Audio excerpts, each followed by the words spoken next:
My grandfather showed up at our house out of the blue, saying he wanted to take either me or my younger sister to be his heir. Grandfather is a renowned painter with considerable wealth. My sister thought life with him would be worry-free, so in our previous life, she left with him without hesitation. As for me, after being carefully groomed by our parents, I married an ultra-wealthy man and became the envy of everyone as a rich socialite, jealous of me.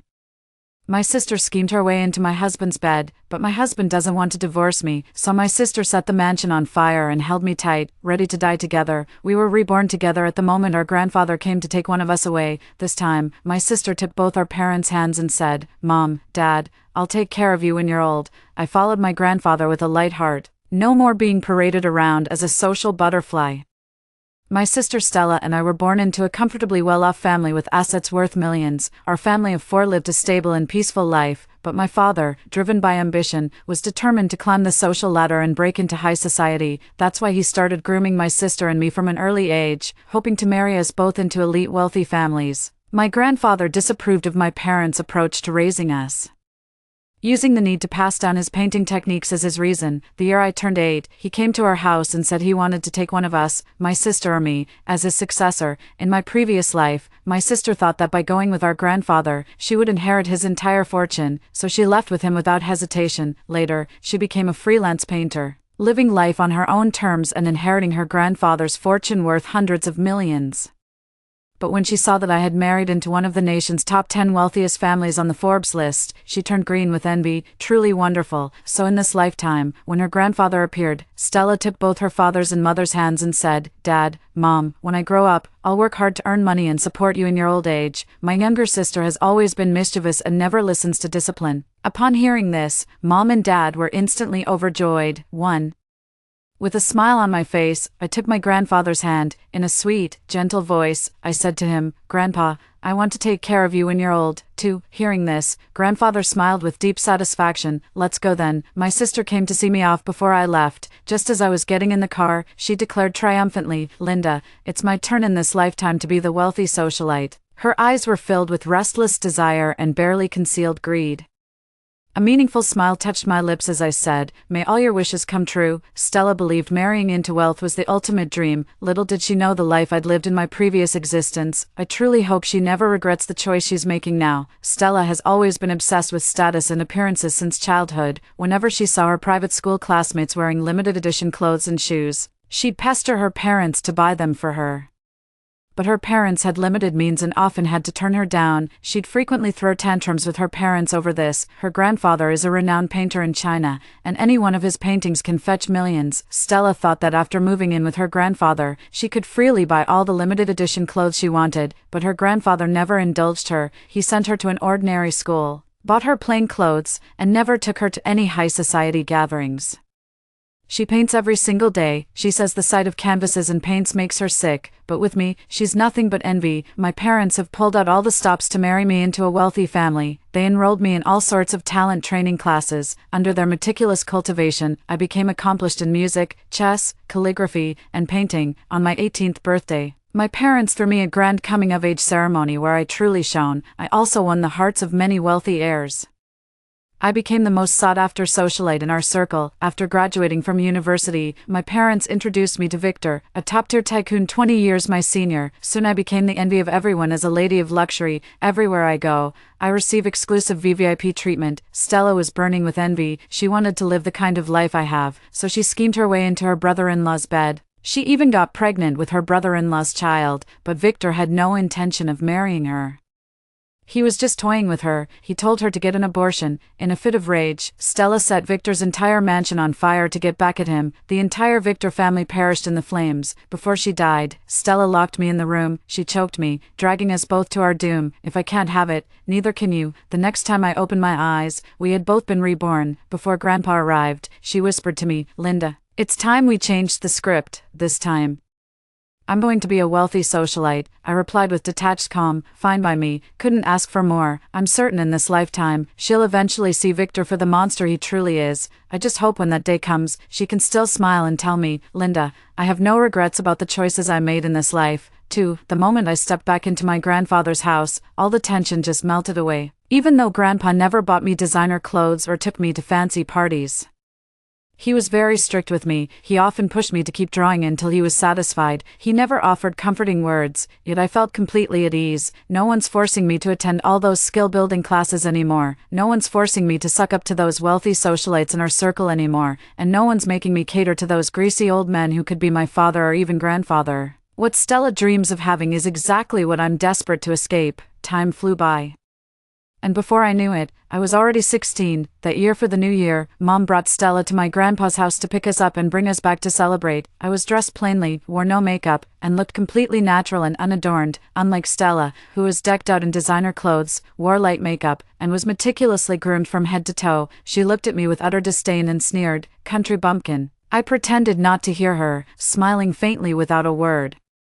During winter break, Stella celebrated her 15th birthday. As the family's great hope, meticulously groomed by our parents, her birthday was naturally celebrated with great fanfare. Dressed in an expensive gown with subtle makeup, Stella looked as exquisite and beautiful as a porcelain doll, captivating everyone who laid eyes on her. I still wear plain clothes and don't use any makeup. I just want to stay out of the spotlight. It would be best if no one noticed me. Stella captivated the entire banquet with her breathtaking dance, earning a thunderous round of applause. Stella is absolutely stunning. Stella was born to dance. It would be a crime if she didn't pursue it. Stella, you were incredible. Stella beamed with joy as applause filled the room. Mom and Dad's faces were glowing with pride. I glanced at Grandpa beside me, but his expression remained stoic. I whispered, "Grandpa, Stella danced so beautifully. Aren't you going to applaud her?" Grandpa snorted disdainfully and remarked, "A family so obsessed with vanity, what's there to applaud?" Grandpa saw right through them. He truly has a sharp eye for people. After Stella finished dancing, her parents urged her to cozy up to the wealthy socialites in their circle, but Stella was too transparent in her motives. No matter how hard she tried to ingratiate herself, nobody was buying it. The wealthy socialites didn't stay long before finding her birthday party utterly dull and left. Before leaving, I overheard one of them sneering to the others, as if anyone can't see Stella's parents are trying to package and pawn her off into our elite circles. Again, I smiled without saying a word. Mom and Dad really outsmarted themselves this time. The only ones who stayed through Stella's entire birthday celebration were families of comparable wealth, comfortably off but not exceptional. Yet her parents looked down on them entirely. They told Stella to keep her distance and not get too friendly with them. The birthday party wrapped up at 11 o'clock in the evening. Stella incurred her parents' displeasure for failing to win over the wealthy ladies from the top-tier elite families. They scolded Stella right in front of me and Grandpa. Her father was exasperated by her failure to meet his expectations. "I told you to sweet-talk them. Why couldn't you say more? What's the use of that mouth of yours, you fool?" "Mom, Dad, I said everything you told me to. What else could I do if they still didn't like me?" Stella replied, full of resentment, utterly disappointed. Mother said, "No more excuses. You'll spend the night locked in the dark room and won't be coming out." With that, she had the servant drag Stella away. Grandfather said nothing, only shaking his head with a sigh. Then, taking my hand, he led me upstairs to rest, after using the bathroom. I decided to go check on Stella. Stella was locked in the dark little room on the top floor. The room had no running water or electricity. It was the special chamber our parents used specifically to punish us. In my past life, I spent countless days and nights locked away in this little dark room. Whenever I disappointed my parents, they would lock me in here. When I failed to win over those wealthy socialites, when I couldn't make their sons like me, whenever I failed to win the favor of those in power, they would mercilessly lock me away in this place. That's why I developed such an intense fear of darkness. Stella doesn't know that in my past life, I lived in constant dread of the dark. I spent countless sleepless nights staring into the darkness. I consulted every renowned doctor across the country, yet none could cure me. When Stella held me in that final embrace, my flame was already flickering. I didn't have long to live. I wasn't even 25 at the time. Before I even reached the top floor, Stella's sobs drifted down to meet me. A sense of grievance and sorrow hung heavy in the night air, weighing down the darkness. The corner of my mouth twitched involuntarily. Stella, is this the life you were so desperate to have? Time flies. Before I knew it, my college entrance exams were upon me. I was already a good student in my past life, and having gone through the material twice, I aced the exams with ease.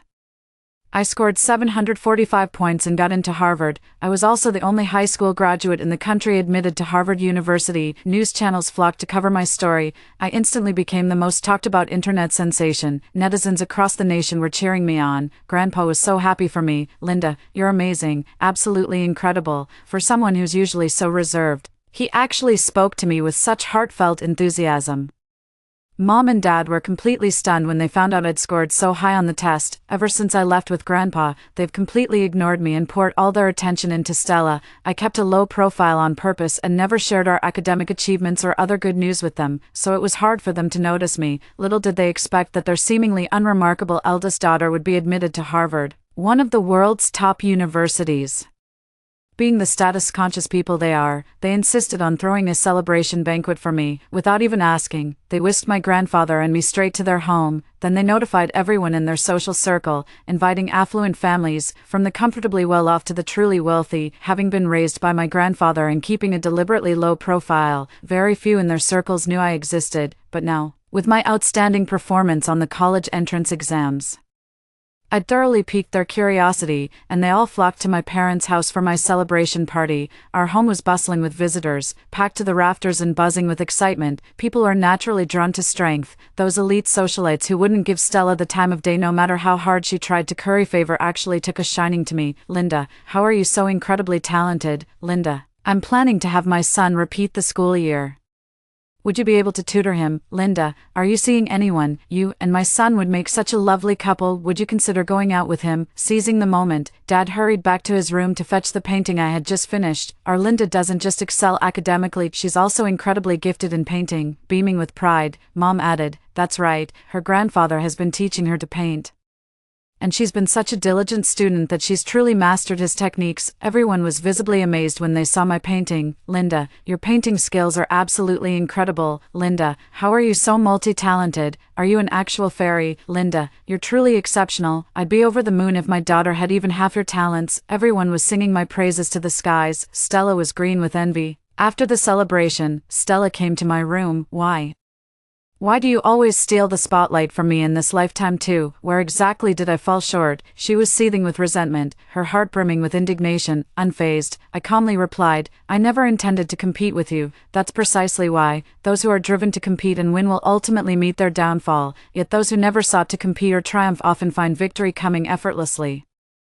But these truths are something that the ignorant and shallow Stella will never understand." Sure enough, she dismissed it with a scoff. "Who would believe such nonsense from you? Suit yourself." Brimming with resentment, she said, "I won't lose to you again in this lifetime. Just you wait and see." I didn't accept any overtures from wealthy ladies. Defying my parents' objections, my grandfather and I moved to the US early. Firstly, to get accustomed to life there ahead of time. Secondly, to avoid my parents' constant pestering. Everything became so peaceful after arriving in the United States. I quickly adapted to life here. Before I knew it, a year had passed. A year later, Stella faced her college entrance exams. Stella once vowed to her parents that she would follow in her sister's footsteps and get into Harvard, but she only scored 600 points on the exam. That's not even enough to get into Tsinghua or Peking University. Her parents were deeply disappointed in her.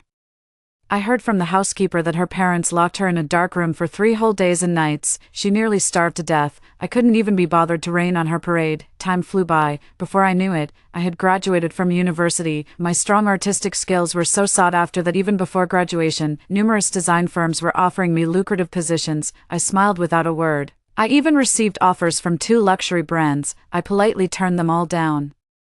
I have no interest in fame or fortune, nor do I wish to be caught up in that rat race again, for all I want is my freedom. After graduation, I came straight back to my home country. In the days to come, I hope to spend quality time with and take good care of my grandfather. The moment I returned home, my grandfather actively paved the way for my career. At his own art exhibitions, he would display my work alongside his, telling everyone it was his granddaughter's creation, the pupil surpassing the master. He even brought up my prestigious education, proudly mentioning I was a Harvard graduate. I soon gained some recognition within the circle. Meanwhile, Stella was about to graduate from college. During her senior year, her parents introduced her to Victor. After that, she took the initiative and pursued him. She won him over in no time. Her parents bought her ovulation-inducing medication, right in front of me. Our parents repeatedly urged Stella, "You must get pregnant with his child. This is a once-in-a-lifetime opportunity. Don't let it slip away." Stella happily accepted the medication and said, "Don't worry, Mom and Dad. I won't let you down this time." After our parents left, she smugly remarked to me, "So what if you graduated from Harvard, Linda? In the end, you still didn't marry as well as I did." As if she had already married into a wealthy family, I smiled dismissively. "Well, I hope you get what you wish for. She thought the life of a wealthy wife was absolutely wonderful, but the truth is, hardly any wealthy wives are truly happy. From what I've seen, there's no shortage of wealthy wives living in quiet desperation. Well, Stella, if you're so eager to taste the bitterness of high society, be my guest. Stella got pregnant with Victor's child before even graduating, using the baby as her golden ticket. Victor never intended to marry Stella in the first place. But my parents went and posted their dating photos online. They even leaked the news about Stella's pregnancy outright. They even bought trending spots to sensationalize the whole thing. Victor is the chairman of a major corporation and a renowned philanthropist in the country. His reputation means everything to him. He ultimately caved in to protect his reputation. He agreed to marry Stella. The wedding was a grand and lavish affair. Stella stole the show. She was grinning from ear to ear. But Victor... well, that's a whole other story. As I passed by a deserted corner, I saw Victor locked in a passionate embrace with his secretary. The sight was so jarring it nearly made me sick. After their passionate kiss, the secretary melted into Victor's arms and cooed, "Darling, I'll be waiting for you at my place tomorrow night. You must come." Victor gently stroked her hair. In the middle of the night, I got up to use the bathroom. "I'll be there," overjoyed. She immediately planted a fervent kiss on his cheek. Victor grinned mischievously and gave her but a firm slap. The secretary giggled coyly. "You're so bad. I almost threw up everything I'd eaten." She quickly gathered her skirt and tiptoed away. In his previous life, Victor was also carrying on an affair with his female secretary. It was an open secret. Everyone in the company looked down on the secretary. Yet they all held her in awe. The secretary once gloated in front of me, saying, "You're just a pawn Victor keeps to advance his career, a mere tool. I'm the one he truly loves. How could you possibly compare to me?" These were all things Stella never knew. Of course, I never told her, because I didn't want anyone to know how utterly broken I, Linda, had become. My body was completely drained by age 25, partly from chronic insomnia and relentless psychological strain, but also because I kept reinforcing this destructive narrative in my head. My body's giving out. I'm dying. The thought of divorcing Victor has crossed my mind more than once, but those sordid memories are like brands seared into my skin. No amount of scrubbing will ever wash them away. Sometimes death seems like the only way out. What Stella doesn't realize is that I don't blame her at all for setting that fire. Not long after the wedding, Stella came to visit me at my grandfather's house, her baby bump still barely showing. She was beaming with joy, adorned with dazzling jewelry from head to toe. She proudly showed off the bracelet on her wrist, boasting, "Do you know how much this is worth? 150 million. Victor won it for me at an auction, and these earrings are worth 20 million. I don't feel the slightest bit envious," she said flatly. "Congratulations, ma'am." Her smile faded as she taunted me mercilessly. "So what if you got into Harvard? Linda, your life still doesn't measure up to mine. Look at you now, dressed like you just crawled out of a cornfield." Her eyes held undisguised contempt. "Stella, she's your sister and the apple of my eye. Show some respect when you speak to her." Grandpa suddenly appeared, his face stern as he scolded Stella harshly. Stella's face instantly flushed with grievance, yet her eyes burned with resentment and defiance. She shot me a venomous glare, then supporting her belly, hurried out of Grandpa's house. Grandpa watched her fleeing figure and shook his head with a sigh. "Someone like her doesn't deserve happiness." I nodded gently. "Stella is too ignorant and mean-spirited to hold on to what she has now." I smiled at Grandpa and said, "Thank you, Grandpa." With that, I opened my arms and embraced him. My grandfather held me tenderly and said, "As long as I'm here, I won't let her bully you." Tears welled up in my eyes. It feels so good to be cherished. Stella constantly flaunts how fabulous her wealthy lifestyle is, like attending exclusive high society parties, dining with the world's richest man Bill Gates, or having a home that's always bustling with visitors, everyone vying to win her favor. My parents basked in her reflected glory, showering her with praise right in front of me, and they never missed a chance to lecture me. "Linda, what's the point of fiddling with your drawings all day? You'd be better off learning from your sister." 5. I poured all my energy into my career. I believe the universe rewards those who work hard. My artwork was selected for the Olympic promotional campaign and went viral online, receiving overwhelming praise. Linda's skills are absolutely incredible. I'm genuinely in awe. When she took the National College Entrance exam, she was the only person in the country admitted to Harvard University. All these years later, no one has yet matched that achievement. Linda's grandfather is the renowned painter Jean Gagnon, but she's truly surpassed her master. Absolutely remarkable. That piece of work made me an overnight sensation. My parents were so proud they insisted on throwing a banquet to celebrate my achievement properly. The banquet was packed with guests and full of lively energy. It felt just like when my parents threw me that celebration banquet after I got into Harvard. The elite socialites showered me with compliments, warmly holding my hands while asking if I was seeing anyone. Just as I was about to say I wasn't, Stella suddenly appeared arm in arm with her new husband Victor. Victor hadn't changed a bit. His greasy face and inscrutable eyes radiated an unsettling aura from head to toe. "Congratulations, Linda," he said with detached formality. Uttering the obligatory pleasantry, I offered a strained smile. "Thank you." Victor turned to Stella beside him. "Stella, bring out the congratulatory gift for your sister now." Stella let out an "oh," then handed me a black box. I opened the lid, and an exquisite pearl necklace came into view. Stella said, "Victor went to Hong Kong last month and bought 2 pieces of jewelry at an auction. I can't wear that many, so I'm giving one of them to you. Sis, you've never worn such expensive accessories before. Now you'll have a chance to really enjoy them." I pretended not to catch the condescension in her tone.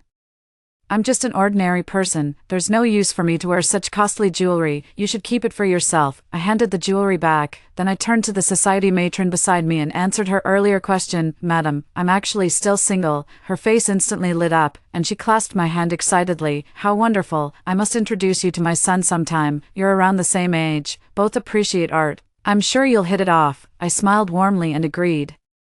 Then quietly glanced towards Stella. Stella's eyes were filled with pure envy. The Dante family was the wealthiest clan in Kyoto, far surpassing the Victors in financial standing. The lady's son, known as the Crown Prince of Beijing's elite circles, was Stella's schoolmate in this lifetime and the object of her youthful infatuation. Stella had tried every trick in the book to seduce Dante, but Dante wouldn't give her the time of day. He never showed her a shred of kindness. That's why our parents settled for second best and married Stella off to Victor, a man 20 years her senior. After the Olympics, I struck while the iron was hot and held my solo art exhibition. This is my debut art exhibition. My grandfather has been incredibly supportive. No one wants my debut exhibition to succeed more than he does. Dante's mother arrived arm in arm with her son, making a grand entrance with the Crown Prince of Beijing's elite social circle. Dante's mother was quite taken with my artwork. She kept praising my natural talent. Then she turned to her son Dante and said, "Linda is truly exceptional. Son, you should learn from her." Dante's warm and gentle gaze fell upon me. I gave him a faint, subtle smile. Just then, a familiar voice cut through the conversation. "Look at how accomplished Linda is. Got into Harvard, had her work selected for the Olympics. Your sister's from the same parents, so how did you end up so far apart?" It was Stella and her mother-in-law. Her belly was just beginning to show at this point, yet she still had to carry her mother-in-law's clothes, sun hat, and handbag. She looked nothing like a wealthy socialite, more like a housemaid in Victor's family. I found myself curling the corners of my lips involuntarily. Victor's mother was an exceptionally harsh old woman who had subjected me to endless humiliation in my previous life. She looks down on me because she thinks I'm just after the wealth and status of the Victor family, so she makes things difficult for me at every turn. Even though there are more than enough servants in the house, the old lady still makes me fetch water for her footbath every night. She even makes me hand wash her underwear. I never told my family about these things, so Stella has no idea. I'm afraid in this lifetime, her treatment in the Victor household won't be much better than mine was. Linda. The elderly lady spotted me and greeted me warmly. I responded coolly, "Good day, madam." The elderly lady took my hand and said enthusiastically, "I've seen all your works. You paint so beautifully. When you have time, come visit us and teach me how to paint." The elderly lady had no other hobbies. Painting was her greatest passion. In her youth, she had dreamed of becoming a painter, but her limited talent kept that dream out of reach. After marrying Victor's father and becoming a full-time homemaker, she set that dream aside for good. A troubled expression crossed my face. "I wouldn't set foot in Victor's house again if you paid me." Stella cut in. "My mother-in-law was kind enough to invite you. You're not going to refuse her goodwill, are you?" Her eyes were filled with disapproval toward me, as if saying, "Don't be ungrateful. Shut your mouth. Who asked for your opinion?" The old woman shot her an annoyed glare. Stella's face instantly flushed with hurt. The crowd's gazes held a mix of pity and mockery as they watched her. I smiled nonchalantly at the old woman and said, "Sure, we'll have a proper match when we both have some free time. I've been waiting for you to say that." The elderly woman's wrinkled face lit up with a beaming smile. "My first art exhibition was quite a success. We had a good turnout, and the feedback was overwhelmingly positive. I'd say it's a promising start." I immediately threw myself into preparing for the second art exhibition. Just then, my parents called to say Stella had suffered a stillbirth, and asked me to come to the hospital right away. How could something like this happen so suddenly when everything seemed fine? I immediately put down my paintbrush and went to the hospital with my grandfather. We had just reached the hospital room door when we heard our parents scolding Stella from inside. How could you lose the baby when everything was going fine? Why weren't you more careful? We spent so much money raising you properly and getting you into an elite family. How could you be so ungrateful? Are you completely brainless? You couldn't even manage to keep a child safe. You're utterly useless, nothing like your sister, Stella sobbed. It wasn't my fault. I just had a prenatal checkup last month and the doctor said the baby was perfectly healthy. How was I supposed to know this month's checkup would show the fetus had stopped developing? Hearing this, Grandpa shook his head and sighed. The wealthy families are like deep oceans. Did she really think it would be easy to navigate? Without a doubt, someone must have tampered with her child. I also let out a sigh. Stella is naive and shallow. She's just not cut out for that kind of high society life. With a face full of disappointment, Grandpa said, "Let's go." I can't be bothered to go in and see her. I nodded. All right. I didn't want to face those 3 people inside either. The old lady never thought much of Stella to begin with. She'd even yell at her when Stella was pregnant. Now that she's lost the baby, the old lady treats her even worse. 6. On Dante's mother's 55th birthday. I went to Dante's house to congratulate her, Stella, Victor, and the elderly lady also came. Stella got an earful from the elderly lady for serving her a cup of coffee that was too hot. Why is this coffee so scalding hot? Are you trying to burn my mouth off? Victor also started scolding Stella. How could you be so careless? Stella flushed with embarrassment, feeling utterly humiliated, but didn't dare utter a word in response, while I was sitting by the pool drinking matcha. Dante came over carrying some pastries. I noticed you haven't eaten all evening. These pastries are sugar-free and low-fat. I had the kitchen prepare them specially for you. How did he know I'm trying to lose weight? Meeting his ever-warm and gentle gaze, my heart softened a little. The pastries are delicious. How can they never get old no matter how much you eat? A faint smile played on his lips. There's more if you want. I waved my hands hastily, trying to fatten me to death. His grin widened. Wouldn't dare. Just then, I caught Stella glaring at us from a distance, her face like thunder. The next day, Stella showed up at our grandfather's house. She headed straight for my studio. Linda, what exactly did you do to seduce Dante? This must have been the question she'd been dying to ask since last night. She's still holding on to this so tightly. Seems Dante never really left her thoughts. Watching the jealousy simmer in her eyes, I replied with detached calm. I've never seduced any man. With a sharp crack, she kicked over a nearby paint bucket in furious frustration. Black paint spread across the white tiles, instantly staining the floor. We've clearly switched life scripts, so how come you're still doing better than me? Watching her seethe with rage and resentment, I let out a soft sigh. Stella, people admire strength. No one respects someone who only wants to take, acquire, and possess things from others. Did you really think staying silent would keep people from seeing right through you? Shut up. Who are you to lecture me? She snapped, her face flushing with anger. I pointed at the door. I can't be bothered with you. Get out. Stella shot me a venomous glare. I refuse to believe I can outdo you in this lifetime. With that, she turned and strode away. My grandfather took me to an art world dinner, saying he wanted to introduce me to some fellow artists during the event. I stepped out to use the restroom and happened to see Stella in one of the VIP rooms as I passed by. She was being forced to drink by a sleazy old man who could have been her grandfather. My blood ran cold, rushing straight to my head. A chill ran through my entire body. I recognized this old man. I'd know him even if he were turned to ashes. He was one of the powerful figures Victor forced me to serve in my past life. Victor was so ambitious and determined to expand his business empire that he didn't hesitate to offer his own wife to another man. That old man was a pervert who tortured me to the point where I was barely alive. I will never forget those filthy, horrifying memories from the past. My breathing became increasingly rapid. I was almost oxygen deprived, so I ran away immediately. The next time I saw Stella was at the hospital. She was being supported by a servant from Victor's household.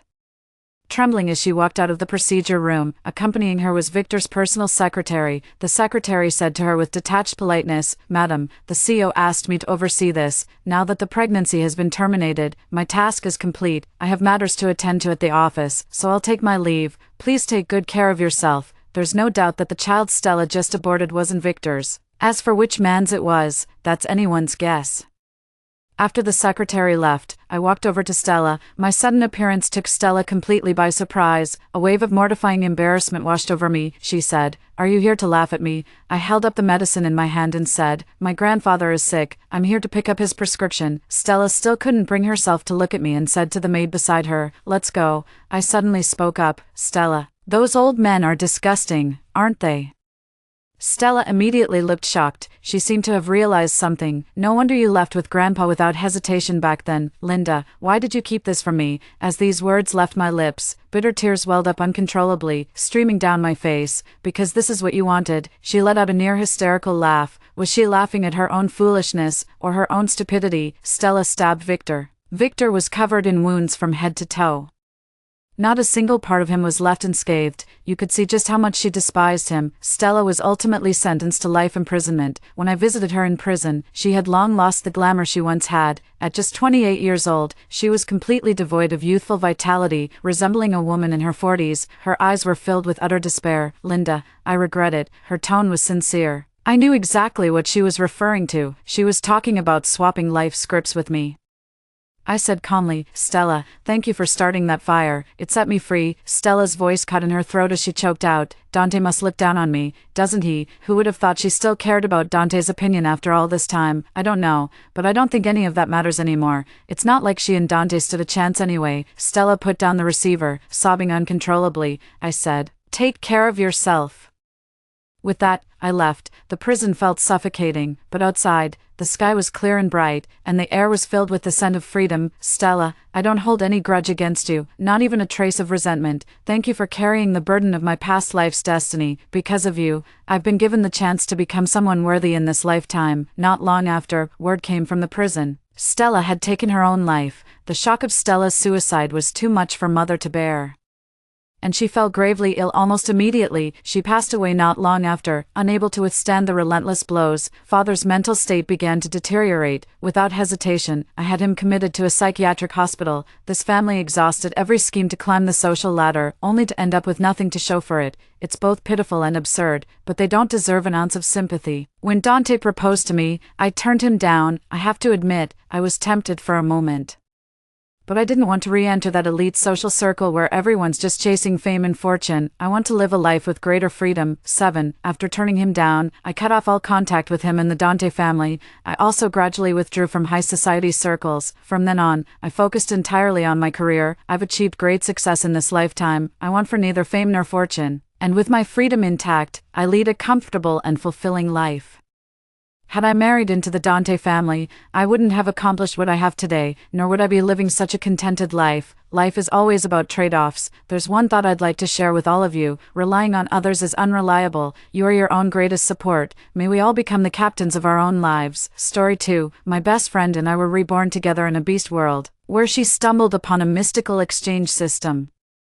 She confessed her envy for my beauty, how I was the tribe's darling, always the center of attention, who later married the alpha wolf chieftain to secure a worry-free life, while she remained in my shadow, quietly yearning for what I had. So she traded her health to steal my beauty away. Little did she know, in this beast world, beauty was practically an invitation for violation, unless she lost her sanity. How could she endure the constant threat of being assaulted? Thanks to her, I not only got a second life but became the high priest who unified the entire beast continent. After death, I had this bizarre dream. In the dream, my best friend Vane and I stood in a vast expanse of white mist. A glowing orb flickered in and out of view, introducing itself as the exchange system and asking Vane if she wanted to trade with me. She nodded eagerly with delight. I want all of Talia's wealth. System, are you sure? Talia may have been the alpha's wife for 20 years.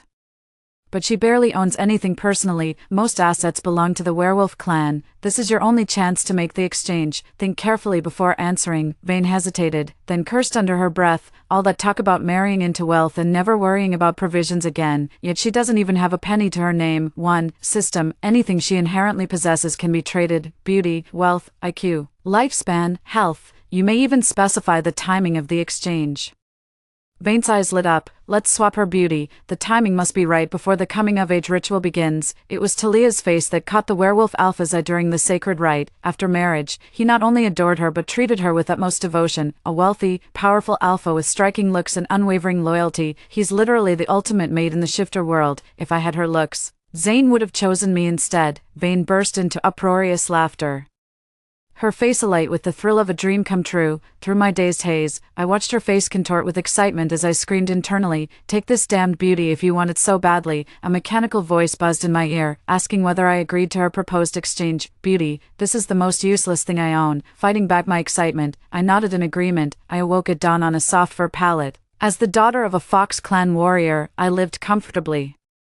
My mother was a pure white silver fox who mated with my silver wolf father, giving birth to me, a nine-tailed fox. As the only nine-tailed fox in the tribe, my noble lineage and extraordinary beauty made me the center of attention from the moment I became self-aware. Is Talia awake yet? It's your turn to gather today. Hurry and get yourself ready. The animal hide curtain at the cave entrance lifted, revealing the silhouette of a woman dressed in revealing white fur garments that barely covered her essentials. My mother in this lifetime. Yes, in this lifetime, actually, I'm a transmigrator. In my first life, I graduated with dual master's degrees in biology and chemistry from a top Chinese university in the 21st century. My best friend insisted on taking me to a bar to celebrate my graduation, but we both died in an accident. After death, we were reborn together in a beast world.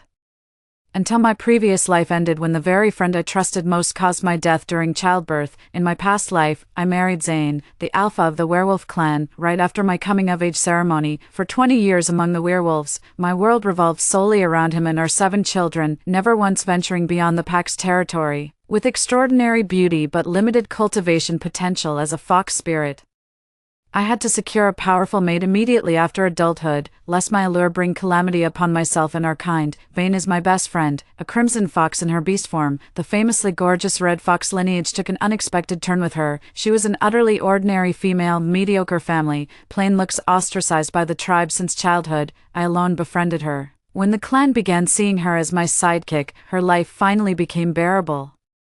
Then came my previous life's pregnancy with little 8. When the beast world suffered its worst drought in millennia, the fox tribe was weak, constantly seeking protection from stronger clans. The wolf tribe readily took our people in. To my surprise, Vane grew jealous seeing how respected I was among the wolves, maintaining my grace even in times of disaster. As I neared childbirth, she sowed discord between the serpent and wolf tribes, sparking a bloody conflict that claimed many lives. She pretended to care for me while secretly tormenting me with cruel words, causing my death during childbirth. My baby Xiaoba didn't survive either. She told me how my father died from snake venom protecting my mother, who then took her own life beside his body rather than be captured and remarried. This war began when she revealed to the Serpent Clan's chief that the Wolf Clan leader's wife was a legendary nine-tailed fox, not only breathtakingly beautiful but also blessed with the rare ability to commune with the beast gods. Thus did the greedy Serpent Clan launch their war. Sitting on the animal hide, I felt dazed. That dream still seemed unreal. I clearly died in childbirth, yet somehow ended up in a blank white void before waking right before the coming-of-age ritual. What's wrong? Are you feeling unwell? Talia, noticing my prolonged stillness, the beauty at the cave entrance approached with concern. Mom, I'm fine. Just woke up and still a bit groggy. Just kidding. I haven't even started having children yet, still in perfect health. In my past life when I married into the wolf tribe, Zane truly was wonderful, powerful, and devoted, but he wouldn't let me leave the settlement, not even for gathering. He just kept me trapped in the tribe, forcing me to bear his children endlessly, because Zane always said dragons have 9 offspring, as the alpha. He insisted the wolf clan was no lesser and must have 9 children too. Orcs rarely conceive.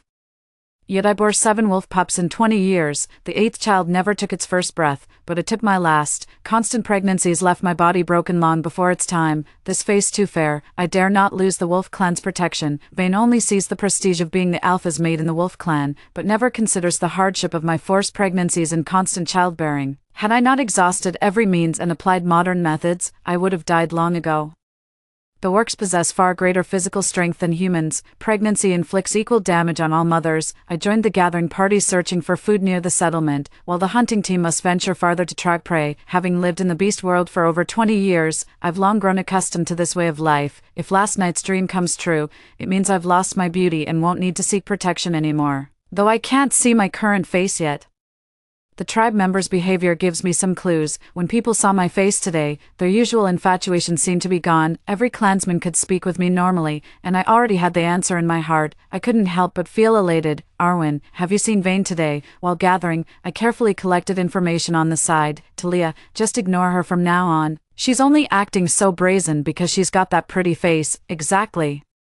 She won't even gather with us, just waits for the beast folk hunters to return so she can flirt for extra prey with her pretty face. Only you'd be kind enough to care. Talia, Vane has admirers lining up. She couldn't care less about your friendship. The moment I spoke, my friends bombarded me with unsolicited advice. Their words made me realize how different this life was from my past one. This time, Vane retained her beauty, yet still faced ostracism from the clan. I got along well with her. But the tribe pitied me for it. She probably never realized the real reason she was shunned in her past life. It wasn't because she was an unattractive red fox. Her personality was just awful. Back in the 21st century, she was already like this. She only sees others' good fortune, never their struggles, just whines about being born unlucky. I worked hard and made it on my own. Still managed to give my family a good life. If she hadn't dragged me to that bar, we wouldn't have had that accident.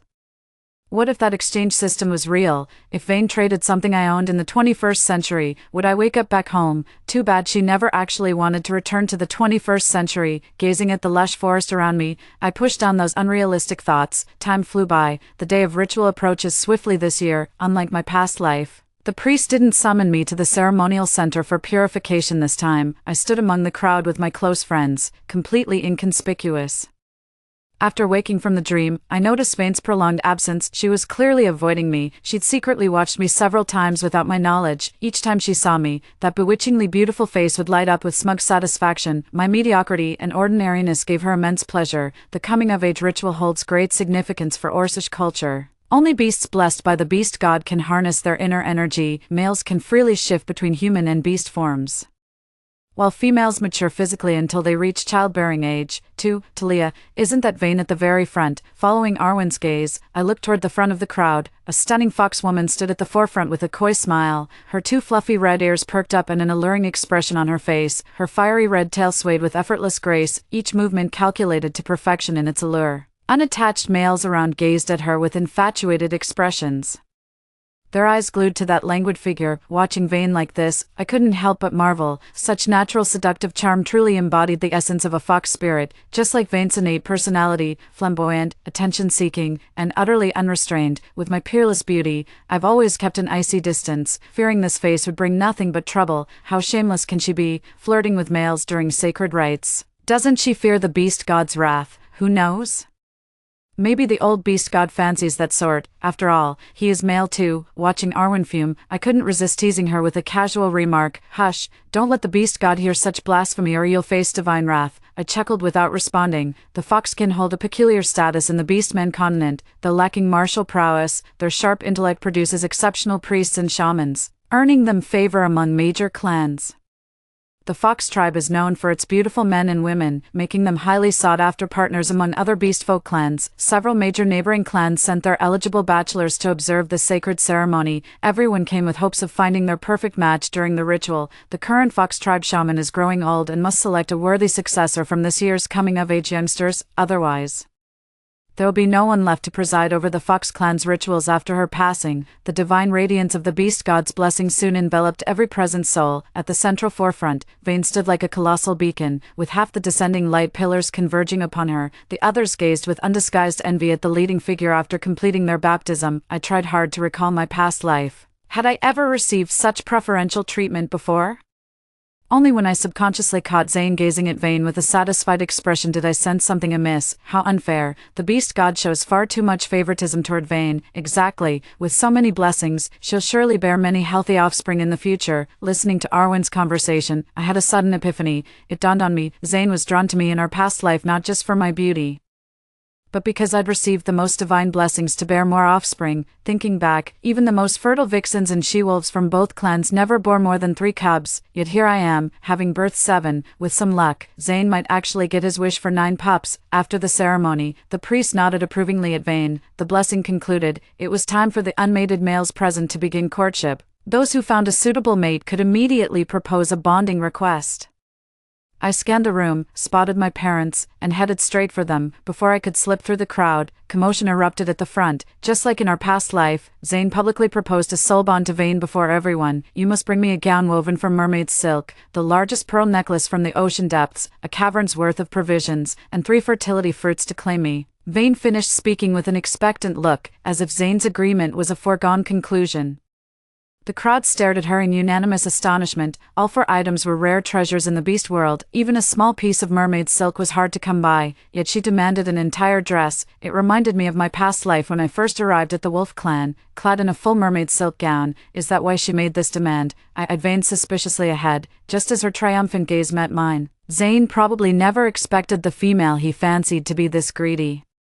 Though he could meet all her demands, parting with so much still pained him. The single males fell into complete silence after hearing Vane's demands, their previously eager mating instincts cooling instantly under everyone's gaze. Zane was utterly torn with indecision. The square's atmosphere grew increasingly tense with his prolonged silence. The triumphant expression on Vane's face began to falter. I watched coldly as she dug her own grave. Though the wolf clan is a major and powerful faction, they always boast about rivaling the dragon clan, but they're no dragons after all, might not even be as wealthy as the specialized bear clan. Making the wolf clan bleed resources before formal alliance is downright foolish. Even if Zane agrees, Vane won't have an easy life among the wolf clan after the bonding ceremony. In this primitive beastkin era, beauty is the most worthless asset. Yet Vane stubbornly believes her beauty can get her everything she desires, wielding it without restraint. Fine, I accept, but I'll need a month to gather the required prey. After a long silence, Zane finally agreed. After all, a female favored by the beast god to fulfill his dream of 9 heirs was truly rare. Now everyone had a fresh understanding of the wolf clan's extravagant wealth,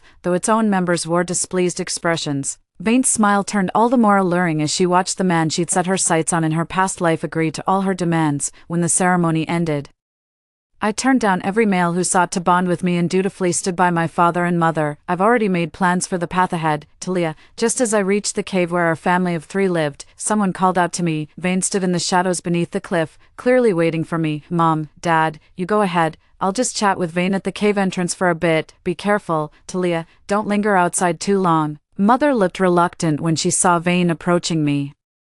She never liked that young female, though our cub had been inseparable with her since childhood. After calming my parents down, Vane and I walked a short distance from the cave entrance and stopped, standing face to face. I could clearly see the disdain in their eyes. This lifetime belongs to me. The only thing you possessed is now mine, Vane said triumphantly. I burst out laughing. After all these years, my bestie still can't tell what's important from trivialities.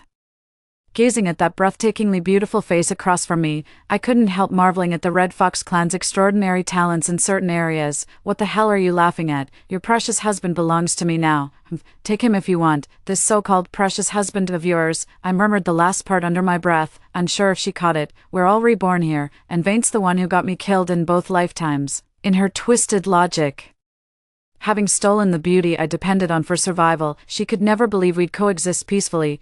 Without your past life beauty, Zane wouldn't spare a second glance at your plain self now. Your mermaid's silks, those giant pearls, even the children conceived from fertility fruits, they all belong to me now. The title of Alpha's wife is mine too, along with all the respect those foolish beastmen foolishly gave you. 3.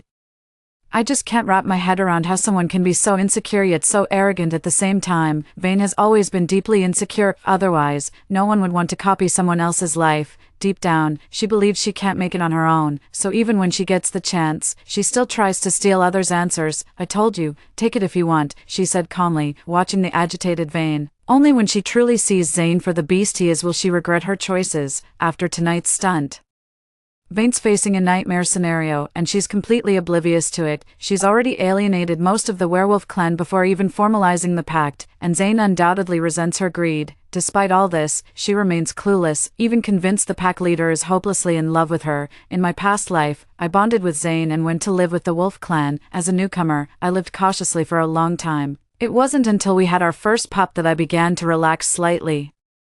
Being an outsider, even as the alpha's mate, I never dared act superior to the pack. Instead, I did everything possible to help improve their living conditions. It wasn't until I bore my 3rd cub that the wolf clan truly accepted me. By then, I'd already lived among them for 8 years. This time, Vane and Zane formed their mating bond. I hadn't even joined the wolf clan yet when I managed to offend its members. Judging by her current temperament, she's never been one to bow her head or play subordinate. I can already foresee it. Once Zane gets over his infatuation with Vane's looks, her only remaining purpose in the werewolf pack will likely be reduced to the mother of 9 pups. Talia, you know what I hate most about you? It took Vane quite a while to calm down, but the moment her expression shifted, she started berating me. Fake. Acting like you don't care about anything when you're actually competing for everything.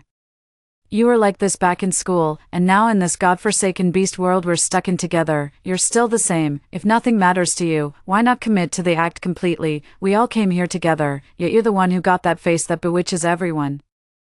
Gliding through life effortlessly, adored by your mate, surrounded by children, I stared in confusion. Was this woman insane? What on earth was she jealous about? And me? I was always the family punching bag. Neither parent showed me affection. Even in this world, I'm treated like an outcast. With this plain Jane face, I ended up with an equally ordinary partner. These days, just putting meat on the table feels like a luxury. There they go again, their old habit of blaming everyone but themselves whenever life gets tough. You're always like this, talking to yourself and cursing your luck. In our first life, just when I'd finally made it through the hardest times, you insisted on taking me to that bar, then tried to shove me into danger when chaos broke out. Vane's pupils contracted. She probably didn't realize I'd always known what she'd done to me during that accident. When we later arrived in the beast world together, I let slide your attempt on my life, considering I'd narrowly escaped death anyway. And how did you repay me? You ignited a war between two clans out of sheer jealousy. Countless clansmen perished, yet you miraculously encountered the system again, still chasing shortcuts instead of walking the righteous path. You traded my beauty for your health. Frankly, you did me a favor by removing my burden and granting me rebirth. Our debts are settled once more. You got what you wanted. Stay out of my way, or next time I won't hold back. With a cold expression, I finished speaking. Without waiting for her response, I turned and retreated to my own cave. Vane's face darkened with uncertainty. She had no idea I was also part of the system. No wonder she panicked when I revealed the system's existence. After that night's conversation, I never saw Vane again. Just as I told her, though she cost me 2 lives. In the end, she gave me a chance to start over. All I need to do is stay away from her and live my own life. There's still 1 month left until Zane comes to form a pact with her. After my threat, Vane completely behaved himself and stopped hovering around to annoy me. My days in the tribe followed a set routine, just waiting for the priest to announce the successor selection. Indeed, in my past life, the Fox tribe was forced to seek refuge with a major clan during the drought precisely because they lacked a priest to conduct the rituals. This time, I have no intention of getting married. I will become the Fox clan's priestess and lead our people through the coming drought. I won't let father and mother die young again. Talia, are you absolutely certain about this? The priestess's burden is heavy. It's exhausting, lonely work. The fate of our entire clan rests on your shoulders.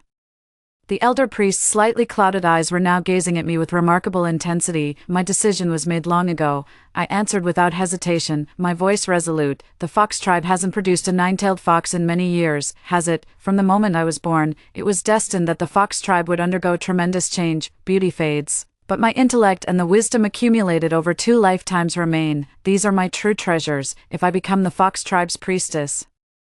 Many modern innovations will finally have a plausible origin. My excessive beauty brought me nothing but trouble, as if the heavens deliberately shackled my mind. In my past life, my intelligence was practically on empty. I couldn't even recall my own professional expertise. With beauty stripped away, my intellect has reclaimed its throne. Now I can lead the Fox tribe to greater heights. As for what will become of Vane after gaining beauty, the system said she traded her health for it. When she bears her first cub, she'll finally grasp the true value of what she's lost. Half a moon after the ritual ended, the elder priest announced his search for a successor. The recruitment was voluntary, and many qualified tribesmen signed up. As expected, I made it through to the final selection. As a priestess, I'm forbidden to take a mate. Between communing with the beast god and channeling divine power, bearing children is simply impossible. My immediate pledge brought visible joy to the elder priest. 9-tailed foxes are born to be priestesses, blessed with the divine gift of communicating directly with the beast god, though of course, mastering communion with the beast god will require years of rigorous training. The elder priestess swiftly spread word of my initiation as her apprentice. Vane visibly startled upon receiving the news. Her strained relationships with the tribe, coupled with her betrothal to Zane, meant no other males would court her. By the time she heard the news, Zane had already arrived at the Fox clan with gifts to formalize their union. Zane's arrival to claim his bride caused quite a commotion. Filling a whole cave with provisions seemed daunting, yet a single massive kill could do the trick. True to form, he brought an entire elephant beast. I followed behind the elder priestess, watching as she invoked the beast god's blessing upon Vane and Zane. Vane stood frozen beside Zane, gaping at me in my priestly garb. The bonding ceremony will take place among the Wolf clan. Vane's actions were tantamount to declaring to the Fox clan, I renounce my tribe. Many in the clan resented her, yet strangely felt this was exactly the kind of thing she'd do. After Vane left, life in the Fox clan continued unchanged. Upon becoming the old shaman's apprentice, I moved from my family's cave to the shaman's dwelling. Though my father and mother were reluctant, they respected my decision. This symbolizes the tribe's reverence for the shaman, the highest cave in the entire Fox tribe's territory, even loftier than the chieftain's dwelling, for the elder shaman spent his days either guiding my spiritual practice or assisting the chieftain in resolving tribal affairs with me in tow. As my cultivation progressed, I gradually began crafting various practical tools. Within just 2 years, the Fox tribe acquired furniture, mastered tableware, possessed cooking woks for stir-frying, and developed various flour-based dishes. True enough, thanks to my persistence, the Fox tribe's foraging team discovered wheat in a ravine at the edge of our territory. As for rice, it might not grow within our borders. I still haven't found any to this day. Beyond wheat, I've uncovered various leafy greens, and even managed to dig up sweet potatoes and yams. The chieftain was thrilled. After all, the impact of dietary diversity is transformative. First, the hunting parties no longer need to risk their lives roaming for prey. Now just a modest catch per hunt provides enough meat for every household. The discovery of common medicinal herbs like pseudo ginseng, turmeric, isatis root, and dandelions has significantly improved our clansmen's recovery from injuries. After 2 years of relentless effort, the Fox tribe has undergone a transformative revolution. The tribe's living standards have improved significantly, and their acceptance of me as the next priest has grown considerably. The elder priest was the most delighted Fox of all, seeing her chosen successor truly leading the tribe to better lives. She couldn't help but advise me to be mindful of divine power usage and avoid excess. After all, overusing divine power would accelerate the depletion of my life force. I simply smiled without explanation. This knowledge was entirely my own, having nothing to do with so-called beast god divinity. In 2 years, I had the Fox clan running like clockwork, while Vane over at the Wolf clan had a much rougher time with her bonding ceremony. The wolves never warmed up to her due to her greedy behavior before the bonding ritual. Even Zane lost patience with her after the initial novelty wore off. Vane's flamboyant personality, coupled with the beauty she'd always coveted, made her grow unbearably arrogant. Not only did she constantly boss the clan around, but she also took pleasure in playing cruel pranks on others. The werewolf clan harbored growing resentment toward their alpha's mate, repeatedly lodging complaints with Zane that ultimately went nowhere. Vane remained utterly convinced her beauty would earn forgiveness for any transgression. After all, who could refuse a request from that face capable of captivating entire crowds? The following year, Vane successfully conceived after consuming a fertility fruit. The good news only made her behavior more brazen. Zane's tolerance for her skyrocketed as he was about to welcome his first offspring. Whether through her own recklessness or not, complications arose just before delivery. A rather frail wolf pup was born. Zane felt both heartbroken and furious at the sickly pup. It was his firstborn, but the frail little thing might not even survive to adulthood. This triggered their first explosive fight between Zane and Vane. Without her mate's protection, Vane's life in the pack became increasingly difficult. She thought I earned the werewolf clan's respect through beauty alone. Little did she know it took years of careful diplomacy to claim my rightful respect as the alpha's mate. Life went on. After Zane's warning, Vane finally hit a wall and reined in his temper. He began tending with utmost care to the sickly pup born frail from birth. As I gradually led the Fox tribe into a new era, the elder priestess had already decided to vacate her position, passing the mantle to me ahead of schedule. I didn't refuse. From what I remembered, the elder's life was nearing its end. Perhaps stepping down earlier might grant her more time. The succession ceremony for the new priestess was magnificent, a testament to my efforts over the past 2 years. The tribe members regard me with both gratitude and reverence. The following decade marked the Fox tribe's rapid transition from primitive society to agricultural civilization. Under the pretense of communicating with the beast god, I introduced modern tools and systems, implementing them across the tribe after discussions with the chieftain. To win back Zane's affection, Vane recalled how I'd borne multiple offspring in my past life and earned his devotion. Deciding to follow in my footsteps, she stopped causing trouble and focused more on breeding cubs with Zane. Whether it was the red fox's overpowering seductive skills or not, even Zane, known for his iron will, became completely distracted from clan affairs, obsessed only with making babies. A decade later, the Fox clan was utterly transformed. 2-story cottages lined well-paved concrete roads, adorned with pottery and wooden furniture of all kinds. Most importantly, our tribe's people have transformed their primitive way of living, adopting proper clothing, hygiene practices, and mastering diverse culinary skills. Food procurement has evolved beyond mere hunting. We now raise livestock and cultivate crops, reserving hunting for occasional needs. Even our elderly and injured beastfolk discovered their worth. Every clansman now strives for a better life with purpose. It took me a full decade to pave concrete roads across every corner of the Fox tribe's territory. The smaller clans that once relied on the Fox tribe have long since merged, and now we all live together as one community, with heated brick beds and coal stoves in winter, Plus the food preservation techniques I taught everyone. Not a single tribesperson has died from cold or starvation since. Concrete roads stretched beyond our territory, facilitating trade with neighboring tribes. The resources we gained accelerated our development exponentially. This continued until our trade and road-building crews reached the borderlands adjacent to the Wolf tribe. For over a decade, the Wolf clan remained unchanged, arrogantly flaunting their military might and proclaiming themselves as the second coming of the dragon race. As Zane became obsessed with breeding and raising offspring, the rest of the clan eagerly followed suit. Life grew increasingly harsh for the she-wolves. Constant pregnancies left many gaunt and lifeless-eyed by the time the Fox clan's forces arrived. When I saw Vane again, the toll of repeated pregnancies, miscarriages, and childbirth had left her utterly emaciated. Her once stunning beauty had faded, leaving her as haggard as the other she-wolves. She's now carrying Zane's 9th child. The arrival of the Fox merchant caravan seemed to snap the baby-obsessed wolf tribe out of their daze. Aside from expressing envy toward our Fox tribe, they also traded quite a few goods. Vane asked to see me when she was about to give birth. Though puzzled, I decided to meet her after some thought. You came. The female lying half reclined on the fur mat had long lost her former charm. She sat there gaunt and withered, like a soulless marionette, even though she still wore the most precious gown woven from mermaid's silk, clad in soft white priestly robes. I stood looking down at her with detached indifference, waiting to hear why she'd requested my presence. You must be pleased to see me in this wretched state, neither human nor ghost. I frowned slightly but remained silent. Back when I stole your beauty and took your husband, I thought you'd fade into obscurity, never imagined you'd still have an escape plan ready. Hearing this, I knew this person would never change their ways. You've always looked down on me. Keeping me around was just to make yourself look better by comparison. I won't accept this. We're exactly the same kind of person. Why does everyone adore you while I get nothing but scorn? Vane's face twisted with barely contained fury as she spoke.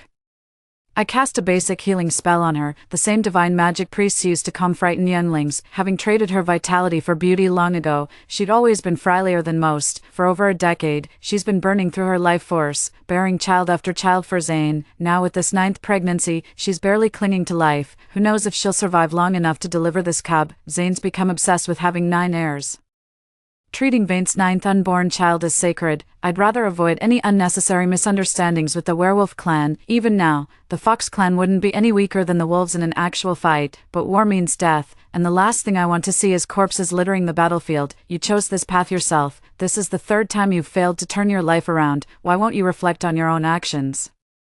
What else can you do besides blaming the world and shifting all your misfortunes onto others? I truly considered Vane a friend once, but she repeatedly betrayed me and single-handedly destroyed our friendship. You knew Zane was that kind of heartless orc all along. Why didn't you warn me? Aren't I your friend? She dodged my question and instead confronted me about something else. Would you have listened if I warned you? Do you have any self-awareness at all? I couldn't help rolling my eyes. Completely fed up by now, she just had to see me right before giving birth. If this is just to blame and complain, I'm not sticking around to hear it. Vane remained silent as Zane entered the cave. I was about to leave. High Priestess Talia, how is my partner's condition? Is the unborn pup still safe? 5. When he saw me leaving, his first question wasn't about his partner's well-being, but the unborn child. Some things never change. Both mother and fetus are in critical condition. We could lose them both, or you might end up with a severely compromised newborn. Zane's face darkened the moment these words were spoken. Can the baby be saved? I glanced at Vane, whose last spark of hope had just extinguished, shook my head, and walked away. News of Vane's death spread quickly, followed by the announcement that Zane had sired his 9th offspring. I knew it. He'd sacrificed the mother the moment the pups were out of danger. All for his damned obsession. To Zane, mates are mere instruments for fulfilling his 9-child fixation. The wolf clan's alpha flaunts his 9 feeble whelps everywhere, as if that alone could one-up the dragon tribe. I felt a brief pang of melancholy after Vane's death, but soon put it out of my mind. The Foxkin expanded their trade networks by offering diverse food supplies, handy gadgets, and spacious bright dwellings far superior to caves, all sorts of desirable goods. Numerous small clans struggling for subsistence across the continent began mass migrations upon hearing the Foxkin never let their people starve. As the population grew, their ancestral lands gradually developed into proper towns. The Dragonkin conducted multiple reconnaissance missions after hearing the news. After consulting with our chieftain, we concluded the Fox tribe stood no chance against the Dragonkin's might. But if we could persuade them to ally with us, the beast world could potentially be unified. Thus began my decade-long negotiations with the Dragonkin, expanding trade networks across the entire beast world. At last, through the Dragonkin's military might and my diplomatic efforts as High Priest, the beast world nears unification, beyond the original Fox clan settlement that formed the first town. 7 more major cities of similar scale gradually emerged across the continent. All cities fall under the Beast King's rule, including the appointment of city governors, which remains his sole prerogative. I established the priesthood council with shamans from various tribes to assist the Beast King in governing the cities. No matter who ascends as Beast King, my position as the Grand Shaman of the Beast Realm remains unshakable and beyond challenge. Story 2. The bright red explosions on Instagram opened the prelude to the end of the world. Firstly, a large-scale virus invasion broke out somewhere abroad.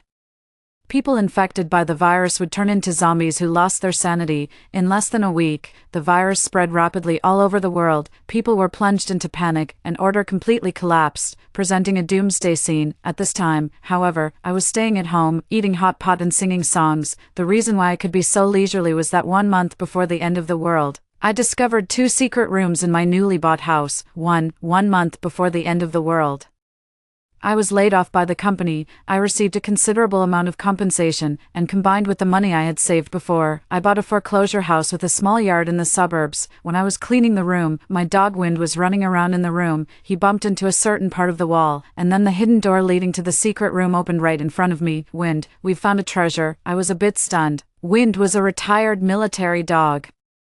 His hind leg was injured during his service, so he ended his service early. I spent 2 months' salary to buy him, and now he had become the most important partner in my life. Wind walked down the stairs, and I quickly caught up. Yellow lights lit up below. It was the induction lights that sensed us, and one after another, the lights turned on, revealing the appearance of the underground secret room. It turned out to be a wine cellar. The walls of the wine cellar were filled with wine, and several wine barrels were piled on the ground. The temperature in the wine cellar was around 10 degrees. It should be equipped with a constant humidity machine and thermal insulation materials. Wind was very interested in this wine cellar and was excitedly running around. It was rare to see him so excited. 2 paintings were hung on the wooden wall deep in the wine cellar, and a beige sofa was placed in the empty space. It seemed that the original owner of the house used to taste wine in the cellar. I walked closer and tipped down the painting on the wall, wanting to see whose work it was. I found a keyhole in the place covered by the painting on the wall. The key was most likely the one found in the refrigerator. I turned back to the kitchen, opened the refrigerator and took out the key. Then I went back to the wine cellar, inserted the key, turned it to unlock, and pushed open this hidden door. What I saw was a much larger space than the upstairs. There was a living room, a kitchen, a bedroom, a bathroom, a storage room full of daily necessities, a freezer stacked with all kinds of food, a general control and monitoring room, and a staircase leading downstairs. This hidden space had 2 floors in total. The underground first floor seemed to be a living area, and the underground second floor was a place for dealing with domestic waste, a water purification facility and storage facility, and a generator and power storage facility. I went back to the underground first floor, sat on the sofa, and looked at Wind. Wind was dissatisfied with my days and rubbed against my leg, signaling me to continue following him. I followed Wind to the bedroom and opened the cloakroom in the bedroom. The cloakroom was filled with bundles of cash piled up together. On the left display cabinet were placed 3 pistols and some bullets, and on the right were stacks of gold bars. It was really dazzlingly wealthy. I was so shocked and excited by this unexpected surprise and fright of the night that I almost forgot to breathe. Facing this sudden windfall, my heart was beating wildly. My reason told me to calm down, but I really wanted to shout out loud. Was this really not a dream? I picked up 2 gold bars and a bundle of money. The weight of the money was quite substantial. I said to Wind, "Wind, let's go." I closed the door of the secret room, locked it, went back to the bedroom, put the money into my backpack, stuffed the gold bars under the pillow, and went to sleep. The next day, when I woke up, it was around 9 o'clock. I touched the gold bars under the pillow and they were still there. I went to the bathroom and then wandered to the living room like a ghost. I gave Wind dog food, watched Wind eat, and was in a daze. Had I become rich overnight? I was really so lucky. Immediately, I took out my phone. I wanted to buy a lot of canned snacks, dog food, and toys for Wind to reward the great contributor. After having brunch, I took the gold bars in cash, drove the car, and took Wind to the city. I found a gold recycling shop according to the navigation. After entering the store, I took out a 1000G gold bar and wanted to sell it. After the gold was inspected and there was no problem, the weight was confirmed, and I signed a disclaimer, too, while receiving the money. I received a call from my good friend Fiona. "Can you come to my house now? I received a call from the laboratory and need to go back to the laboratory. Felix was called back last week and hasn't come back for a week already. Fiona's urgent voice came out. Okay, I'm just in the city now. I'll probably be there in about 15 minutes. Wait until I arrive and then we'll talk. Fiona and I were good neighbors and friends who grew up together since childhood. We went through my parents' divorce and her parents' death, and we accompanied each other like this. Fiona went to graduate school and then got a doctorate after graduation. Now she works in a famous biological laboratory in City A. Her husband Felix was her senior when she was studying and works in the same place as her. I didn't understand their work, but I could feel that they loved it very much. This time Fiona was so urgently looking for me. There should be something very important in their laboratory that needed them. I led Wynne to Fiona's house. When I entered the house, there were suitcases and storage bags piled up inside, and my lovely goddaughter was in a packed state and sleeping quietly in the baby carriage. What's going on? I asked in confusion. It said that there was a leak of a deadly virus in a foreign laboratory. Now our country is urgently recalling laboratory personnel to participate in virus prevention. Felix and I must go back to the laboratory. It's unknown when we can come back. After thinking about it, I can only ask you to help take care of Peace for a few days, Fiona said while packing Peace's diapers and baby bottles. Peace will be with me. You just do your work. I have plenty of time now. I always feel uneasy. Do you remember the incident of a rabies patient hurting people when people were queuing up for nucleic acid tests in the urban area last week? Anyway, be careful. I've packed all of Peace's things. I won't be polite to you. Okay, keep in touch. We exchanged cars downstairs. Fiona kissed Peace and drove my car to the laboratory. Peace was sleeping soundly in the child safety seat, and Wynne was lying beside her, looking up at Peace from time to time. He liked this little sister very much. I thought about the incident of the rabies patient hurting people that Fiona mentioned, and combined it with the zombie movies I had watched before. I thought it would be better to be careful now. At this time, a wonderful idea popped into my mind. Recently, the economic environment was bad and it was difficult to find a job, but short videos were extremely popular. Some people were food broadcasters, and some were game anchors, and now that I had 2 secret rooms, why not become a self-media person for doomsday survival? Once this idea formed, it lingered in my mind. Just do it.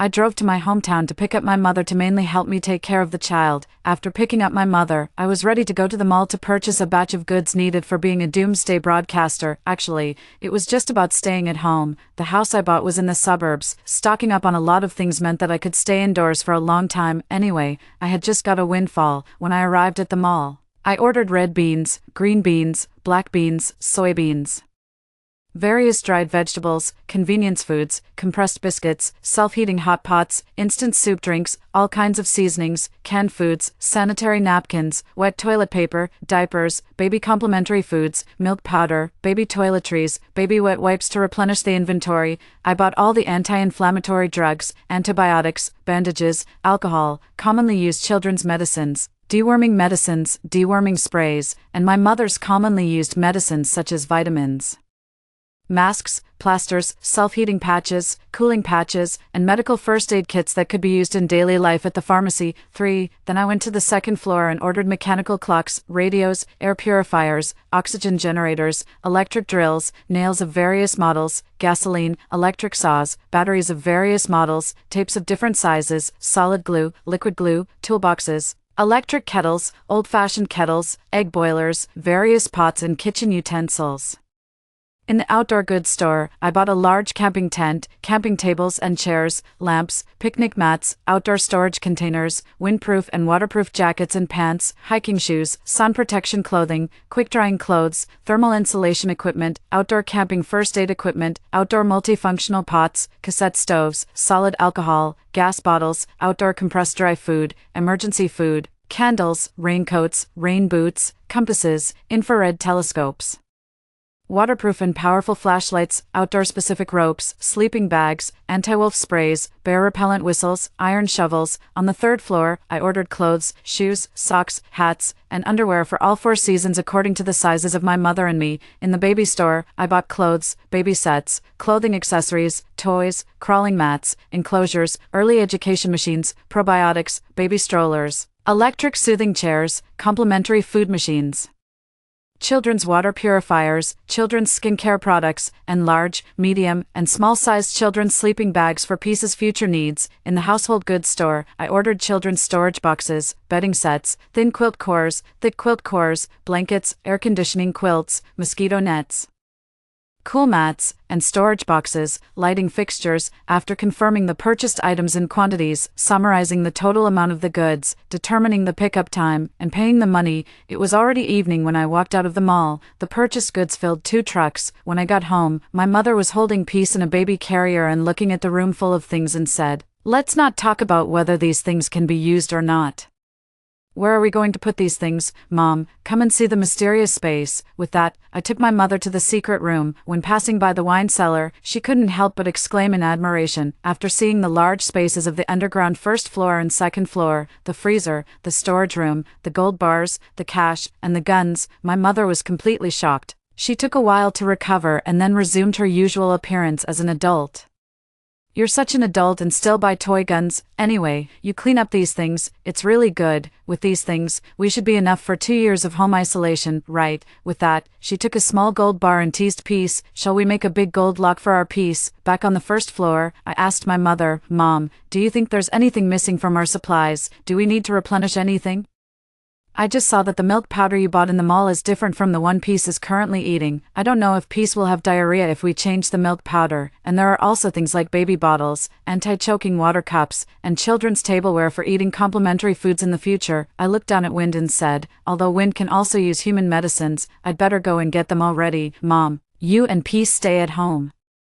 I'll take Wind and go out again. You close the door well. You don't need to tidy up these things at home. I'll do it when I come back. If you think of anything you need, call me. Buy some more fruits, vegetables, seeds, and fertilizers. I saw that the land in the backyard is deserted. We can enjoy the view in the front yard and plant some vegetables and fruits in the backyard." I took Wind to a pet hospital and gave Wind a routine physical examination and a bath. When Wind was taking a bath, I saw a listless border collie locked in a cage at the door. When it saw me looking at it, it nudged the door with its nose. Finding that it couldn't open the door, it drooped its head and lay down dejectedly. I asked the nurse sister beside me, "What's wrong with this border collie? Look at its little expression. It seems to be saying that it's so pitiful. For, it's really pitiful. It met a bad owner, first. The owner thought its barking was noisy and found a veterinarian with no medical ethics to cut its vocal cords. Later, the owner thought the treatment cost for its illness was too expensive and abandoned it in our hospital. Now it's the hospital's dead dog." The nurse sister gently tapped its nose through the cage. It seemed to be able to understand what we were talking about and became docile again. Wind had already finished taking a bath and came out. I looked at Wind and then at this little poor thing and said, "I'll pay for its medical expenses. Can I take it away? Dean, someone is here to redeem Jojo. Come out quickly." The nurse sister excitedly shouted towards the office inside. "I hope you'll treat our Jojo well in the future." I held 2 dogs in my hands. One was the original resident Wind, and the other was a black and white border collie named Jojo who I wasn't familiar with yet. I paid Jojo's ransom fee and then bought new dog kennels, commonly used pet medicines, dog food, and canned food for Jojo at the hospital. I was also given 8 chickens that were said to be Jojo's pets. I got into the car with a lot of bags. When I came back, it was already time for dinner. Shopping had consumed a lot of my energy, so I packed meals at a nearby restaurant. I sat outside the door with Wind and waited for the meals. The landlady might be interested in Wind and came over and said, "What kind of dog is this? It looks quite imposing. Why do you raise such a big dog? It's not common." I smiled and just gave a hum in response. "Girl, are you new here? Are you here to visit relatives and have fun?" The landlady was very enthusiastic. "Yes, I'm new here. Is it that yard up there?" She pointed upwards. I nodded. "You came to this place, is it to raise your big dog? It's really more convenient here." Without waiting for my answer, the landlady asked and answered herself quickly. "Let me tell you, when your house was built, it was very magnificent. The workers were all recruited from other places. They dug a well and built solar power generation and wind power generation facilities. They also made some explosion-proof facilities. Later, I heard that the owner of the house got into trouble and disappeared. I don't know what he did. Do you know?" I couldn't handle such an enthusiastic person and could only nod from time to time during the intervals when she was talking. When the landlady asked me again about how I bought the house, who else was in my family, and other questions that I thought were a bit too nosy, my meals were finally packed. I've already paid by scanning the code. I'll go first. Goodbye. In the remaining days, I unpacked, sorted, stored, planted flowers, grew vegetables, and pulled weeds in the yard. I recorded all these processes in the form of videos to accumulate materials. In 2 weeks, I had accumulated hundreds of followers. Except for food and daily necessities, the little things that I liked were all put into the underground storage room and the underground second floor. Now the first floor finally regained its clean and tidy appearance. During this period, I had a video call with Fiona, showed her this small yard, and told her that peace was very safe here and that my mother was helping me, so she could rest assured. We exchanged some information about the situation outside. There were suddenly emerging mutant virus strains everywhere, and there was another incident of a human infected with rabies biting people in City Z. We decided to actively respond to the call of the country and not go out unless necessary. Now, with my mother, Peace, Wind, and Jojo around, time passed quickly every day. I sorted things out, played with Peace, and watched the two dogs chasing and playing around, giving me a feeling that time was peaceful and beautiful. 5. Until the day when the end of the world really came, there was no difference from usual days. The air was even better. The bright red explosions on Instagram opened the prologue of the beginning of the end of the world. Firstly, journalists exposed that a large-scale virus infection broke out somewhere abroad. The COVID-19 virus mutated due to tens of millions of people being infected there, and combined with the local laissez-faire epidemic prevention policy, the virus spread rapidly. Sick patients appeared one after another all over the world. The virus first attacked the human lymphatic system, causing inflammatory reactions in lymph node tissues, and symptoms such as systemic infection and bleeding. The infected patients would lose their sanity, devour living things, etc. Their movements were sometimes fast and sometimes slow. They could judge the position of the attacked according to sounds and smells and had extraordinary strength. Even more deadly was that the infected people carried a deadly virus that would continue to spread. Once a person or animal was bitten by them, they would be infected and turn into the same kind of creature as them. Currently, there was no cure. The government promptly took countermeasures and called on the masses not to go out and wait for unified action. The sudden outbreak of the crisis made people at this time try every means to collect food and supplies on Instagram and TikTok.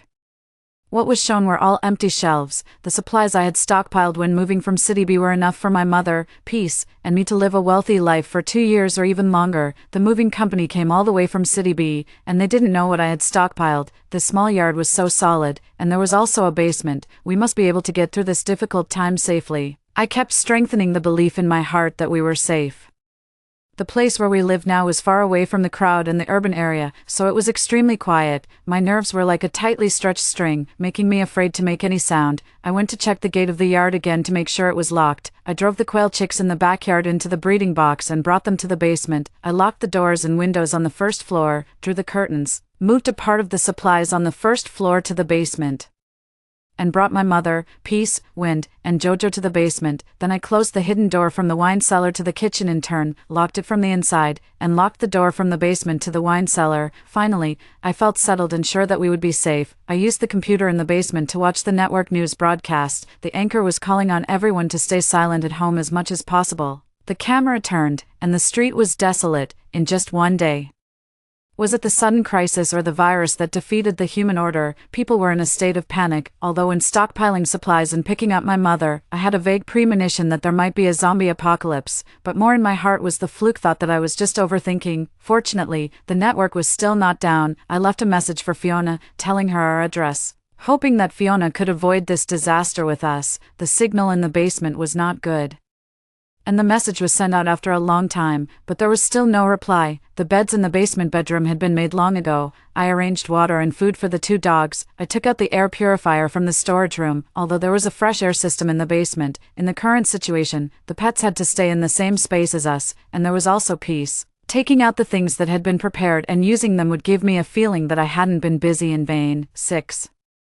My mother made pumpkin puree for Peace with the ingredients in the kitchen and also cooked some millet porridge. My mother and I, two adults with heavy hearts, didn't have much appetite at the moment. We drank the millet porridge and watched the situation outside through the computer on the live broadcast platform. A blogger living in a high-rise building in City A was broadcasting the situation in City A in real time. From time to time, we could see one or two creatures that could no longer be called humans, zombies dragging their broken bodies and wandering around the block with strange steps. The situation seems okay, everyone can stay at home. When the zombies are caught and brought under control, the situation will stabilize. Blindly optimistic +1, how can they be caught? Are they so easy to catch? They should be shot in the head, find one and kill one. If they can be saved, they just lost control now.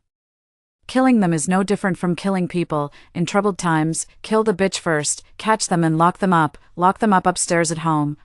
I turned off the live broadcast and went to the monitoring room to set up dynamic warnings for the gate and the yard. I regretted not preparing a drone. Now I could only see a small part of the yard and the outside of the yard through the monitoring, and I was in a relatively passive state, on second thought. Even if I could see and know that there were zombies or thugs, with my weak physical strength, I could only add to my annoyance. Now that we had hidden in the basement, it could be regarded as foolproof. At this time, it was hard to say whether I was more afraid of zombies or the thugs in the disordered state. I didn't sleep well that night. The biological clocks of the 2 dogs woke them up on time. The problem we had to face was that they wanted to go to the toilet. I led the 2 dogs to the bathroom and taught them to use the toilet. After teaching them twice, Jojo understood what I meant first. No wonder people said that dogs are dogs, and border collies are border collies. Wind also stood tremblingly on the toilet and solved the big problem of the 2 dogs going to the toilet. I gave each of them a can as a reward and also to comfort them. The 2 dogs had always had a large amount of exercise, and their activities were restricted on the basement 1st floor, so I took them to the basement 2nd floor. The space on the basement 2nd floor was a little larger than that on the 1st floor, and it could also let them run around without restraint. I hid some sniffing toys for them. I went back to the 1st floor, took out Peace's intelligent early education machine, and played some children's songs to add a bit of living atmosphere to this quiet and somewhat eerie environment. The lights on the basement 1st floor were bright incandescent lamps. I went to the warehouse to find some warm light bulbs, put on insulating gloves, stepped on a ladder, and replaced the bulbs that could be changed with warm light bulbs. After changing the light source, the basement also became warm. Just find something to do like this to keep myself from thinking too much, and the feeling of fear slowly faded away. There were still a few quail chicks locked in the breeding box on the basement's 2nd floor that hadn't been settled. I found Peace's baby enclosure, used the baby enclosure to enclose an activity area for the chicks, and there was no bedding and fermentation bed. I could only clean up the chicken droppings frequently. I really escaped shoveling dog poop but couldn't escape shoveling chicken poop.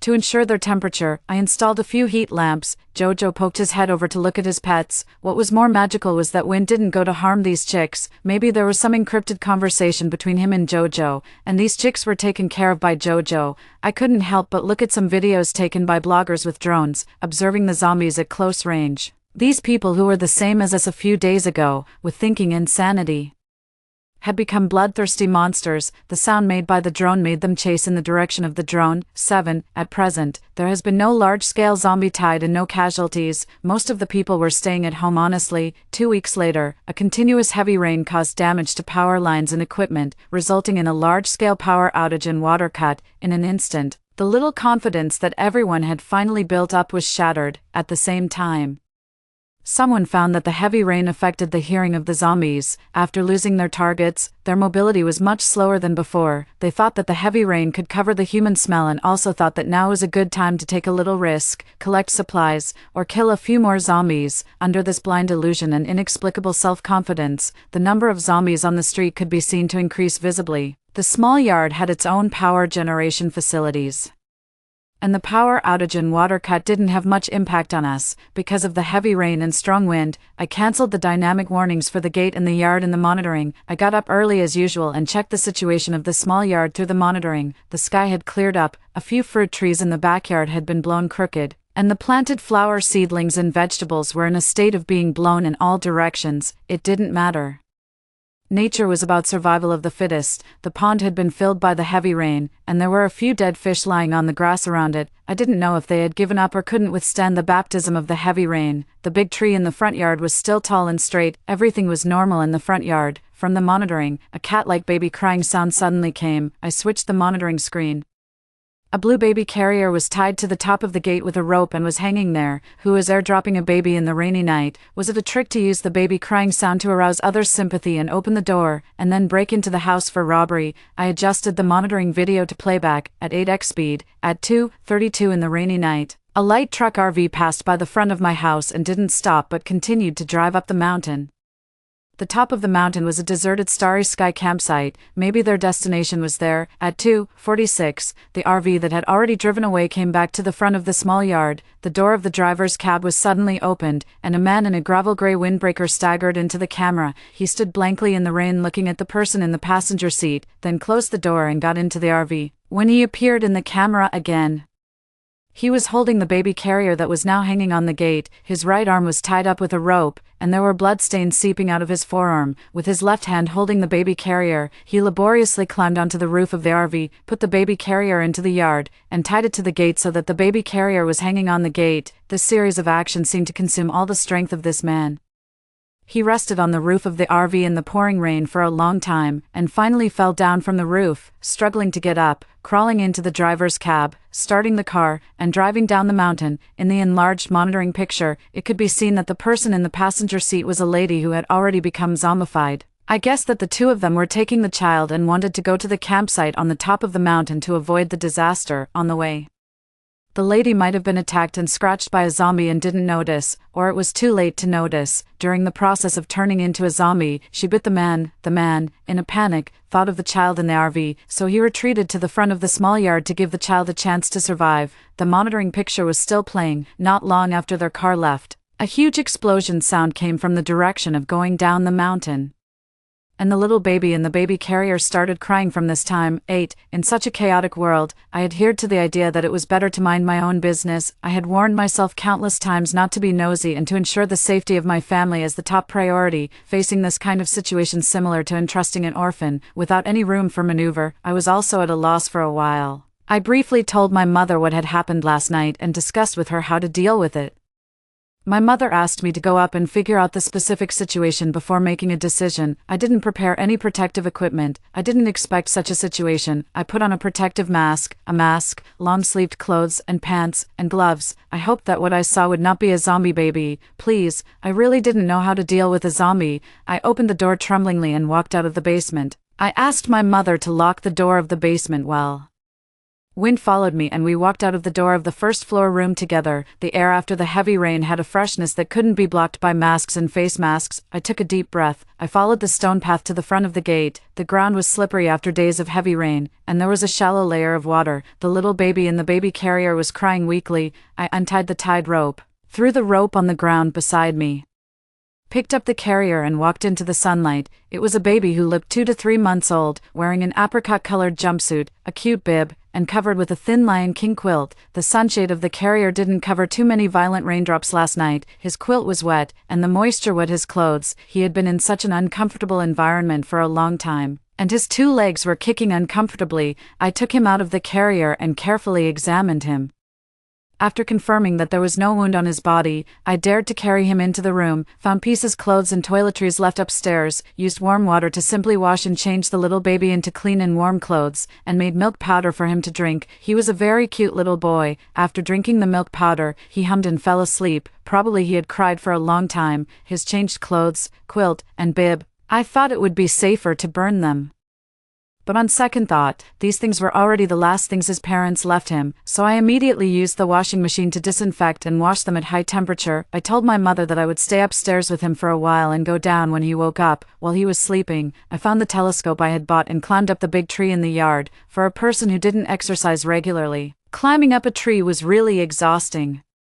I climbed to a position where I could see the surrounding environment, took the telescope and looked down, curious about the explosion sound I heard in the monitoring. On the narrow road going down the mountain, a RV was overturned, the front of the RV was smashed to pieces, and there were traces of the vehicle burning and then being extinguished by the rain. The nearby mountain had a detachment and settlement due to the impact of the vehicle, which meant that this only road had been blocked.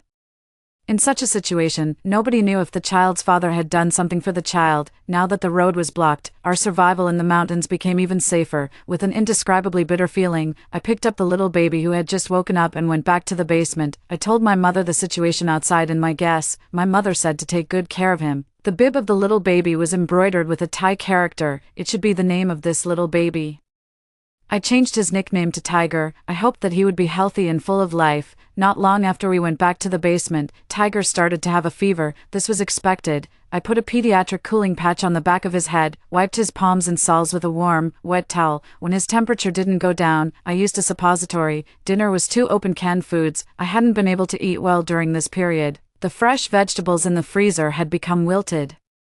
Now we must ensure our physical health so that we could take care of these people and animals who depended on us to live. So my mother and I agreed to cheer up. In order not to affect my mother and Peace's rest, I slept in the living room of the basement with Tiger and the 2 dogs that night. After turning off the light, I was the one who couldn't sleep. I always felt that the living room was too empty, making me unable to fall asleep. The feeling of wanting to sleep but not being able to was really tormenting. After Tiger's fever subsided, Peace slept soundly, and the 2 dogs huddled together. Only I was wide awake in the dark night. When I couldn't sleep, my brain cells became more active, and all kinds of strange ideas came out. I remembered the 2 instant tents given by the outdoor goods store that I had put in the storage room. I got up and found the tents, pushed the sofa and coffee table in the living room to the side. During this time, Jojo got up to drink water, looked at me for a while, and then went back to lie down beside Wind. I found that Jojo was no longer curious about me and didn't pay as much attention to me as before. Probably it had realized our family status. This too observant little dog. The tent was automatic and instant. It popped open with a bang when thrown on the ground without the need to set it up. The color was a mixture of mustard yellow and beige. I laid a moisture-proof mat in the tent, moved my quilt, pillow, and Tiger into the tent, and finally managed to fall asleep. Just as I was about to sleep, Tiger woke up. After feeding him milk powder, he cried for a while and then fell asleep again, and I spent the night waking up to feed him milk powder, afraid that I would sleep too soundly and crush Tiger. 9. The next day, my mother saw the tent set up in the living room and said that I really didn't mind the trouble.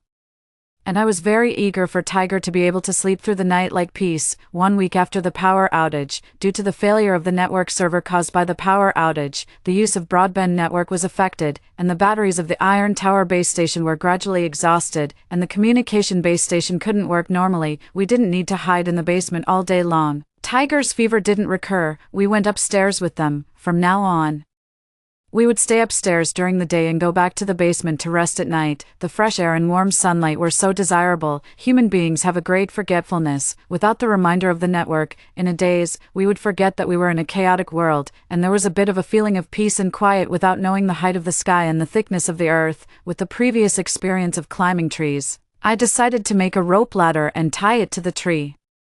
Human beings are excellent in updating their cognition. Most lazy people are very smart. After being tortured, they will consider how to avoid being tortured. The rope for making the rope ladder was ready, but there was no suitable wood yet. I set my sights on the wood under the awning, but it was too short and not suitable for making a ladder, so I thought about the trees outside. It was illegal. I took out the gasoline-powered electric saw, mixed the engine oil and gasoline in a ratio of 1:50.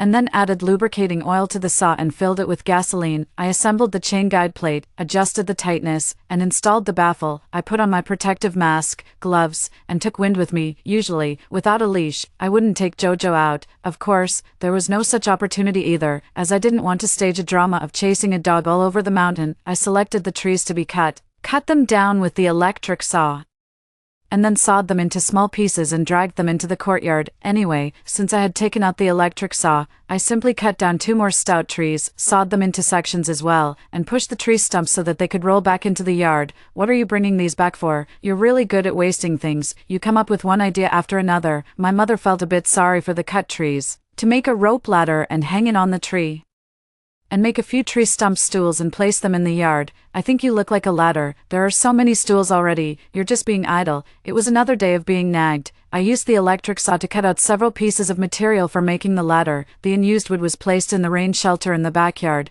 I started to prepare to transform the tree stumps. It's so noisy. Can't you keep quiet? Okay. All my plans were put on hold. I pushed the wooden stakes to the side of the tent and pretended that they were rough but finished products. I didn't dare to use the electric drill, for fear of making noise. I used the rope ladder not to make a seemingly nice rope ladder and climbed up the tree again to fix it. After testing it back and forth several times, the rope ladder made climbing the tree much easier. In the afternoon, the sun was warm. I put the chicks in the basement back to the place I had set up for them before. I took Peace, Tiger, and set up a mosquito net in the tent to play with toys. My mother was digging a hole beside the flower seedlings to bury the fish that had died in the pond and started to rot. I turned my head and pretended not to see. Jojo was running around my mother, wagging his tail vigorously. I said to Wind, "You're nice. Come here, Mom loves you." Wind ran away to look at the chicks. Having nothing to do, I took out the camping chair from the storage room, placed it in front of the tent, spread the picnic mat on the grass, and put the cassette stove on the tree stump. The more I looked at these tree stumps, the more clumsy and cute they seemed. I took out the thick-cut steak and eggs frozen in the upstairs fridge and a bottle of red wine from the cellar. I went back and forth, in and out. "What are you doing again? Why are you making so much fuss? Let's have a picnic." You're never satisfied. The moon was like a small curved boat hanging in the deep blue night sky. The night view in the mountains was full of tranquility and peace. I said good night to this beautiful scenery. We went back to the basement to rest. In the early morning, I picked up Tiger and got up. After waiting for a long time, the door of my mother's bedroom didn't open. I prepared breakfast. Eating alone was too lonely, so I planned to wake my mother up. I pushed open the bedroom door and walked to the bedside. "Mom, get up and eat. Get up. Did you poison my food, you unfilial daughter?" What's wrong? "I had diarrhea in the middle of the night after eating what you made. Take peace away. I'll sleep a bit more," my mother said weakly. "You sleep a bit more. I'll make you some porridge. Drink the porridge and take medicine. At this critical moment, you mustn't fall ill. You still have to take care of your lazy and incapable daughter." "Mother, go away." I served my mother some porridge and gave her some medicine. Only then did I let her rest. Today, I didn't take Peace and Tiger upstairs to play either. I held the two kids and found time to feed the chicks. 11. Back in the basement, I took out the electric soothing chair and the baby stroller. I completely pushed the sofa and coffee table in the basement to the wall, in the center of the living room. I installed a fence, laid a crawling mat, and piled all the early education machines and toys inside. On the premise of ensuring their safety, I let them play by themselves. If I didn't take out the soothing chair, the two little ones would soon outgrow it. Children grow so fast. Technology changes life and frees our hands. While the children were playing, I took some videos and sent them to Fiona on WeChat, although I couldn't send them out now. There would surely be a good day when she would see these videos and wouldn't miss Peace's growth. Wind and Jojo were very interested in the two little ones locked in the fence. They lay outside the fence, looking at them. Their postures and expressions were no different from when they looked at the chicks. Jojo always tried to jump into the fence when I wasn't looking, wanting to get closer to the younger siblings. The more I stopped him, the more he seemed to want to rebel. So I gave in and let them in. I watched from the side. I grabbed Jojo's dog face, pointed at his nose, and said, "Absolutely no biting, and no picking them up, remember." I repeated it several times. Jojo seemed to understand and nodded. He turned to look at Wind. Wind leaned against the fence, with an expression that seemed to say he didn't want to go over. Jojo approached Peace. Peace reached out. She grabbed a tuft of Jojo's fur and then pulled hard. Jojo was hurt. I snatched the fur that Peace was about to put in her mouth from Jojo. I replaced it with a rice cracker. Peace was at the teething stage. She wanted to put everything she touched in her mouth to bite. I didn't let Jojo and the others get close to avoid Peace hurting the two dogs. Jojo left the fence with a wounded heart. I went over to stroke him and said, "Sister is still young and doesn't understand. She didn't mean it. Don't be angry. When she grows up, she'll love you and give you snacks." I gave Jojo and Wind some dried meat. At noon, I made yam, corn, and pumpkin puree with a blender. Surprisingly, the taste was quite good. I served a bowl to my mother and Peace, and I shared the rest. Tiger was watching and drooling. "Little darling, you're still too young. You can't eat these things. Drink milk powder. Let's grow up quickly, and then we can eat." For dinner, I steamed an egg custard for my mother and Peace each. I took out a self-heating hot pot for myself. That night, I slept in the living room tent with the two babies. I felt the tent was not big enough. The next day, my mother regained her energy. That was great. In the end of the world, getting sick was really a tricky thing. Although we had medicine, I still couldn't help but worry. "What are you counting on your fingers?" My mother's energetic voice came. "Counting how long the zombies have been around. What could it be like outside now? Climb up the tree and have a look. Maybe a monkey will tell you." "You're really annoying." I took them and the dogs upstairs to play. Suddenly, a strong wind blew, and it seemed that a heavy rainstorm was coming. Since the appearance of the zombies, the weather had also started to become abnormal. I hurriedly collected the chicks and put them back in the basement. Soon after we got back inside, it started to rain heavily outside, with hail mixed in, pelting the ground. "Mom, your cauliflower probably won't survive. The fish in the pond will probably get a concussion." Boom, boom, boom. The dull thunder gradually approached, and the lightning also seemed to be closing in, as if it would strike us at any moment. I quickly pulled my mother, who was still looking out the window at the rain, down to the basement. 12. Why don't you have any risk prevention awareness? You were just standing there staring while it was thundering. I haven't heard of anyone getting struck by lightning indoors. Could the lightning strike the solar panel? My mother said worriedly. Find the flashlights and candles. There's a diesel generator on the basement's second floor. It should be able to ensure the power supply for our living. It's just that it will be very noisy when it starts. There's also a hand crank generator prepared by the former owner in the storage room. We can also take it out and study it. What on earth did the former owner do? My mother's gossipy side came out. I don't know. I just heard, blah, blah, blah. Oh my, so that's it. One way to please my mother +1, talk about the gossip she's interested in. The wind stopped and the rain ceased. It was a new day. The solar panels in the yard had withstood the baptism of the strong wind, heavy rain, lightning, and thunder in the backyard. Some unripe fruits had been knocked down by the hail. We lost a jujube tree. It was struck by lightning. Fortunately, nothing around it was damaged. We cleaned up the fallen branches. We got an item +1, lightning struck wood. I climbed up on a ladder to the roof to clean the fallen leaves and debris off the solar panels. I unilaterally declared that the solar panel was an outstanding employee of the yard. The tent was crooked. I straightened it up and rinsed the picnic mat, which had been made dirty by the wind, rain, and mud, with a hose. Such a day was a kind face given by nature. Then the abnormal weather that followed really made us understand what it meant for nature to turn its back on us. It was just early autumn, but snowflakes started to fall from the sky. The snowflakes were falling silently, but they seemed to have no intention of stopping. I put on thick winter clothes and climbed up to the roof to sweep the snow, trying to let the solar cells absorb more sunlight. The power generation of the solar panels was still affected by the weather. The sharp drop in temperature made the two dogs uncomfortable. They seemed very anxious, and their walking speed slowed down, so my mother made winter clothes for the two dogs with my nightgown. Due to the power shortage and the temperature change, we had to light the fireplace in the basement to keep warm. Fortunately, the sealing performance of the fireplace was very good. After using alcohol blocks to ignite the firewood, there was no smoke in the basement. Besides bringing warmth, the fireplace could also be used to make tea, roast sweet potatoes, and stew some food, solving the problem of using electricity for cooking. The wooden stumps in the yard were chopped into large pieces of firewood. Adding one piece to the fireplace before going to sleep at night could keep it burning until the next morning, allowing us to sleep soundly. At my enthusiastic invitation, my mother moved into another tent set up in the living room. To save electricity and ensure the normal operation of the refrigerator and the fresh air system, we turned off the lights and suspended all unnecessary electrical equipment. The fire in the fireplace was burning brightly, giving off a kind of magic that made people's hearts calm and full of happiness. I held Peace in my arms, my mother held Tiger, and we sat on the carpet in front of the fireplace. The two dogs lay beside our legs respectively. Mom, do you think Jojo has gained some weight these days? Seems so. Jojo didn't like to hear this. He pawed at his ears with his two paws, with an expression that seemed to say he didn't want to hear it. I was sitting on the carpet, bouncing my leg.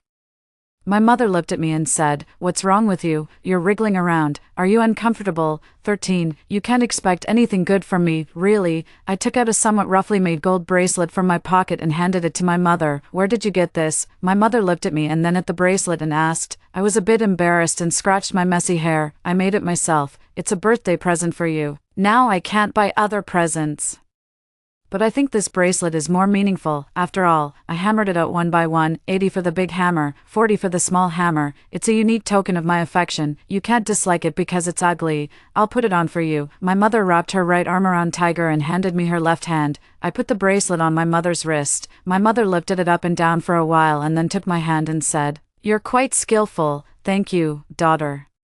It's really rare to hear a compliment. You're such a tough old lady. That's why others often doubt whether you really love me. Only I, the person involved, am constantly looking for your deep maternal love. Come on, do you want me to call you my dear baby every day? You're so grown up, I can't bring myself to do that. It's not like Peace and Tiger, such cute little things. Aren't you ashamed, right, Tiger?" My mother lowered her head and teased Tiger in her arms.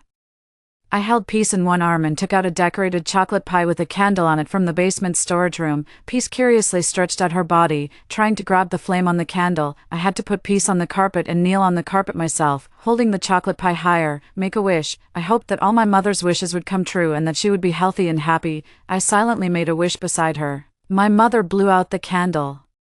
The light of the fireplace reflected on my mother's figure holding Tiger. Once upon a time, I was also growing up in my mother's arms like this. Can you make 2 gold locks for Peace and Tiger? Make them thick and look rich, you old lady. I haven't bought the tools for making gold locks before. Now I only know how to make bracelets. This is the simplest. I laughed. Then make one for Peace and one for Tiger. Okay, I'll do as you say. Peace was eager to crawl over and grab the chocolate pie on the carpet. After turning around, she was attracted by Tiger in my mother's arms again. She arched her back and tried to move towards my mother's arms. Tiger made oh sounds in response to Peace, and they were having their own baby talk, looking very harmonious. Peace reached out. I was afraid she would grab Tiger like she grabbed Jojo, so I was ready to stop her. Peace learned from my mother and kissed Tiger. The scene was very warm and beautiful. Peace learned that kissing was a way to express love. A happy night passed. The road I swept today would be covered by new snow tomorrow, as if it wanted to cover up all human civilization and existence. One day after a long time, the long silent phone rang with a notification sound. The power supply in the network had been restored. I took out my phone to check the messages. Hot search: zombie attractant from theory to practice. Fiona. Heated discussion. The dawn of victory. 14. I clicked on the topic, the first relevant news report. Even though she was wearing a mask, I could still recognize her. It was Fiona, who had been out of touch for a long time. Peace's mother. Fiona. Zombie attractant belongs to a form of biological control. Its principle is based on a certain chemical substance secreted by a living species outside the body, which can produce an attraction to zombies. This substance usually can serve as a signal and communication means for the same species. After experimental screening and combination, we found a substance that has an absolute attraction to zombies and is harmless to humans. We combined and made it into an attractant. Under the same circumstances, a living body carrying the attractant has an attraction of 100 to zombies, while the attraction of other living bodies in the same environment is not enough to exceed that of the attractant, creating an absolutely safe situation. Similarly, we can also find a substance with an attraction of 0 according to this theory. Fiona was explaining to a reporter in the laboratory in the video. This means that in this global zombie crisis, we humans have grasped the weapon to fight back. Here, Country Z expresses its willingness to share this achievement with all countries around the world that are suffering from the zombie crisis. Let's join hands to face this different challenge, the reporter said. The video was widely forwarded and commented on. Now announce the coordinates of safe zones in each district as follows. Registration phone number XXXXXXXX. We must firmly believe that in this battle, we will surely win. Broadcast of flash news. Affected by extreme weather, the power grid system is overloaded. To ensure the normal and orderly development of production activities, a time-limited power supply method is now adopted. Please make reasonable arrangements for your power consumption plans. All of a sudden, I received too much information. Fiona's video call came in. I quickly picked up Peace and answered the call. When Fiona saw Peace in the video, her eyes immediately turned red with excitement. We excitedly exchanged our experiences during this period. Fiona thanked me with tears in her eyes. Girl, don't cry. Everything is okay. What are you crying for? Fiona told me some things she knew about the situation in the safe zones in the city. After discussing with my mother, I decided that we would not leave here for the time being. We could achieve self-sufficiency in supplies and life in the small yard. Moreover, now that the power had been restored, we didn't need to leave. Here, we would be even safer. After ending the call with Fiona, I was in a great mood. It was a feeling of seeing hope clearly, even when I went out to shovel snow. I felt more energetic. Now, the daily power supply time was 7:00:08:00, 11:00:12:00, 17:00:19:00. These few hours of power supply relieved the crisis brought about by the decline in the power generation of our solar panels. We had fallen in love with the warm feeling brought by the fireplace for heating, and we still used it very tacitly. Good things were happening one after another. Jojo gave birth to a single puppy last night, which was jointly conceived by her and Wind. The puppy's fur color now looked more like Wind's. We named it Hope. I moved the kitchen table out and placed it beside the fireplace, used thin quilts to cover the four sides, laid thick mats on the ground, and created a simple little nest for Jojo to avoid her getting nervous when we got close because of protecting her cub. My mother took out the whole frozen chickens and ribs from the freezer and made the first confinement meal for Jojo. Wind was deprived of the right to approach Hope by Jojo and could only stay beside the simple little nest, secretly looking through the gaps in the thin quilt. The laboratory had developed simulated attractant robots, which had already been put into use. They could guide zombies to designated safe locations for elimination through remote control. This had greatly reduced the casualties of human fighters. 15. The quail chicks also started laying eggs. I filled the empty milk powder cans with the nutrient soil brought from the upstairs yard, sowed seeds in them. I had already bought seeds several times repeatedly, and there were a lot of them, so it didn't matter if one batch failed. I placed the cans beside the quail chicks' coop, and the heat lamps could provide light and temperature for their growth at the same time. When Peace was having a video call with Fiona once, She pointed at Fiona's image on the screen with her little finger and called Ma. Fiona was moved to tears again. After ending the call, looking at Tiger, I started to feel a bit sad. I truly realized that Tiger was an orphan who had lost his parents. He couldn't wait for his parents to come and pick him up, and he wouldn't get a response even if he called Dad or Mom. As days passed, the seeds sown grew sprouts, sent out branches, and grew taller, but they still looked a bit weak.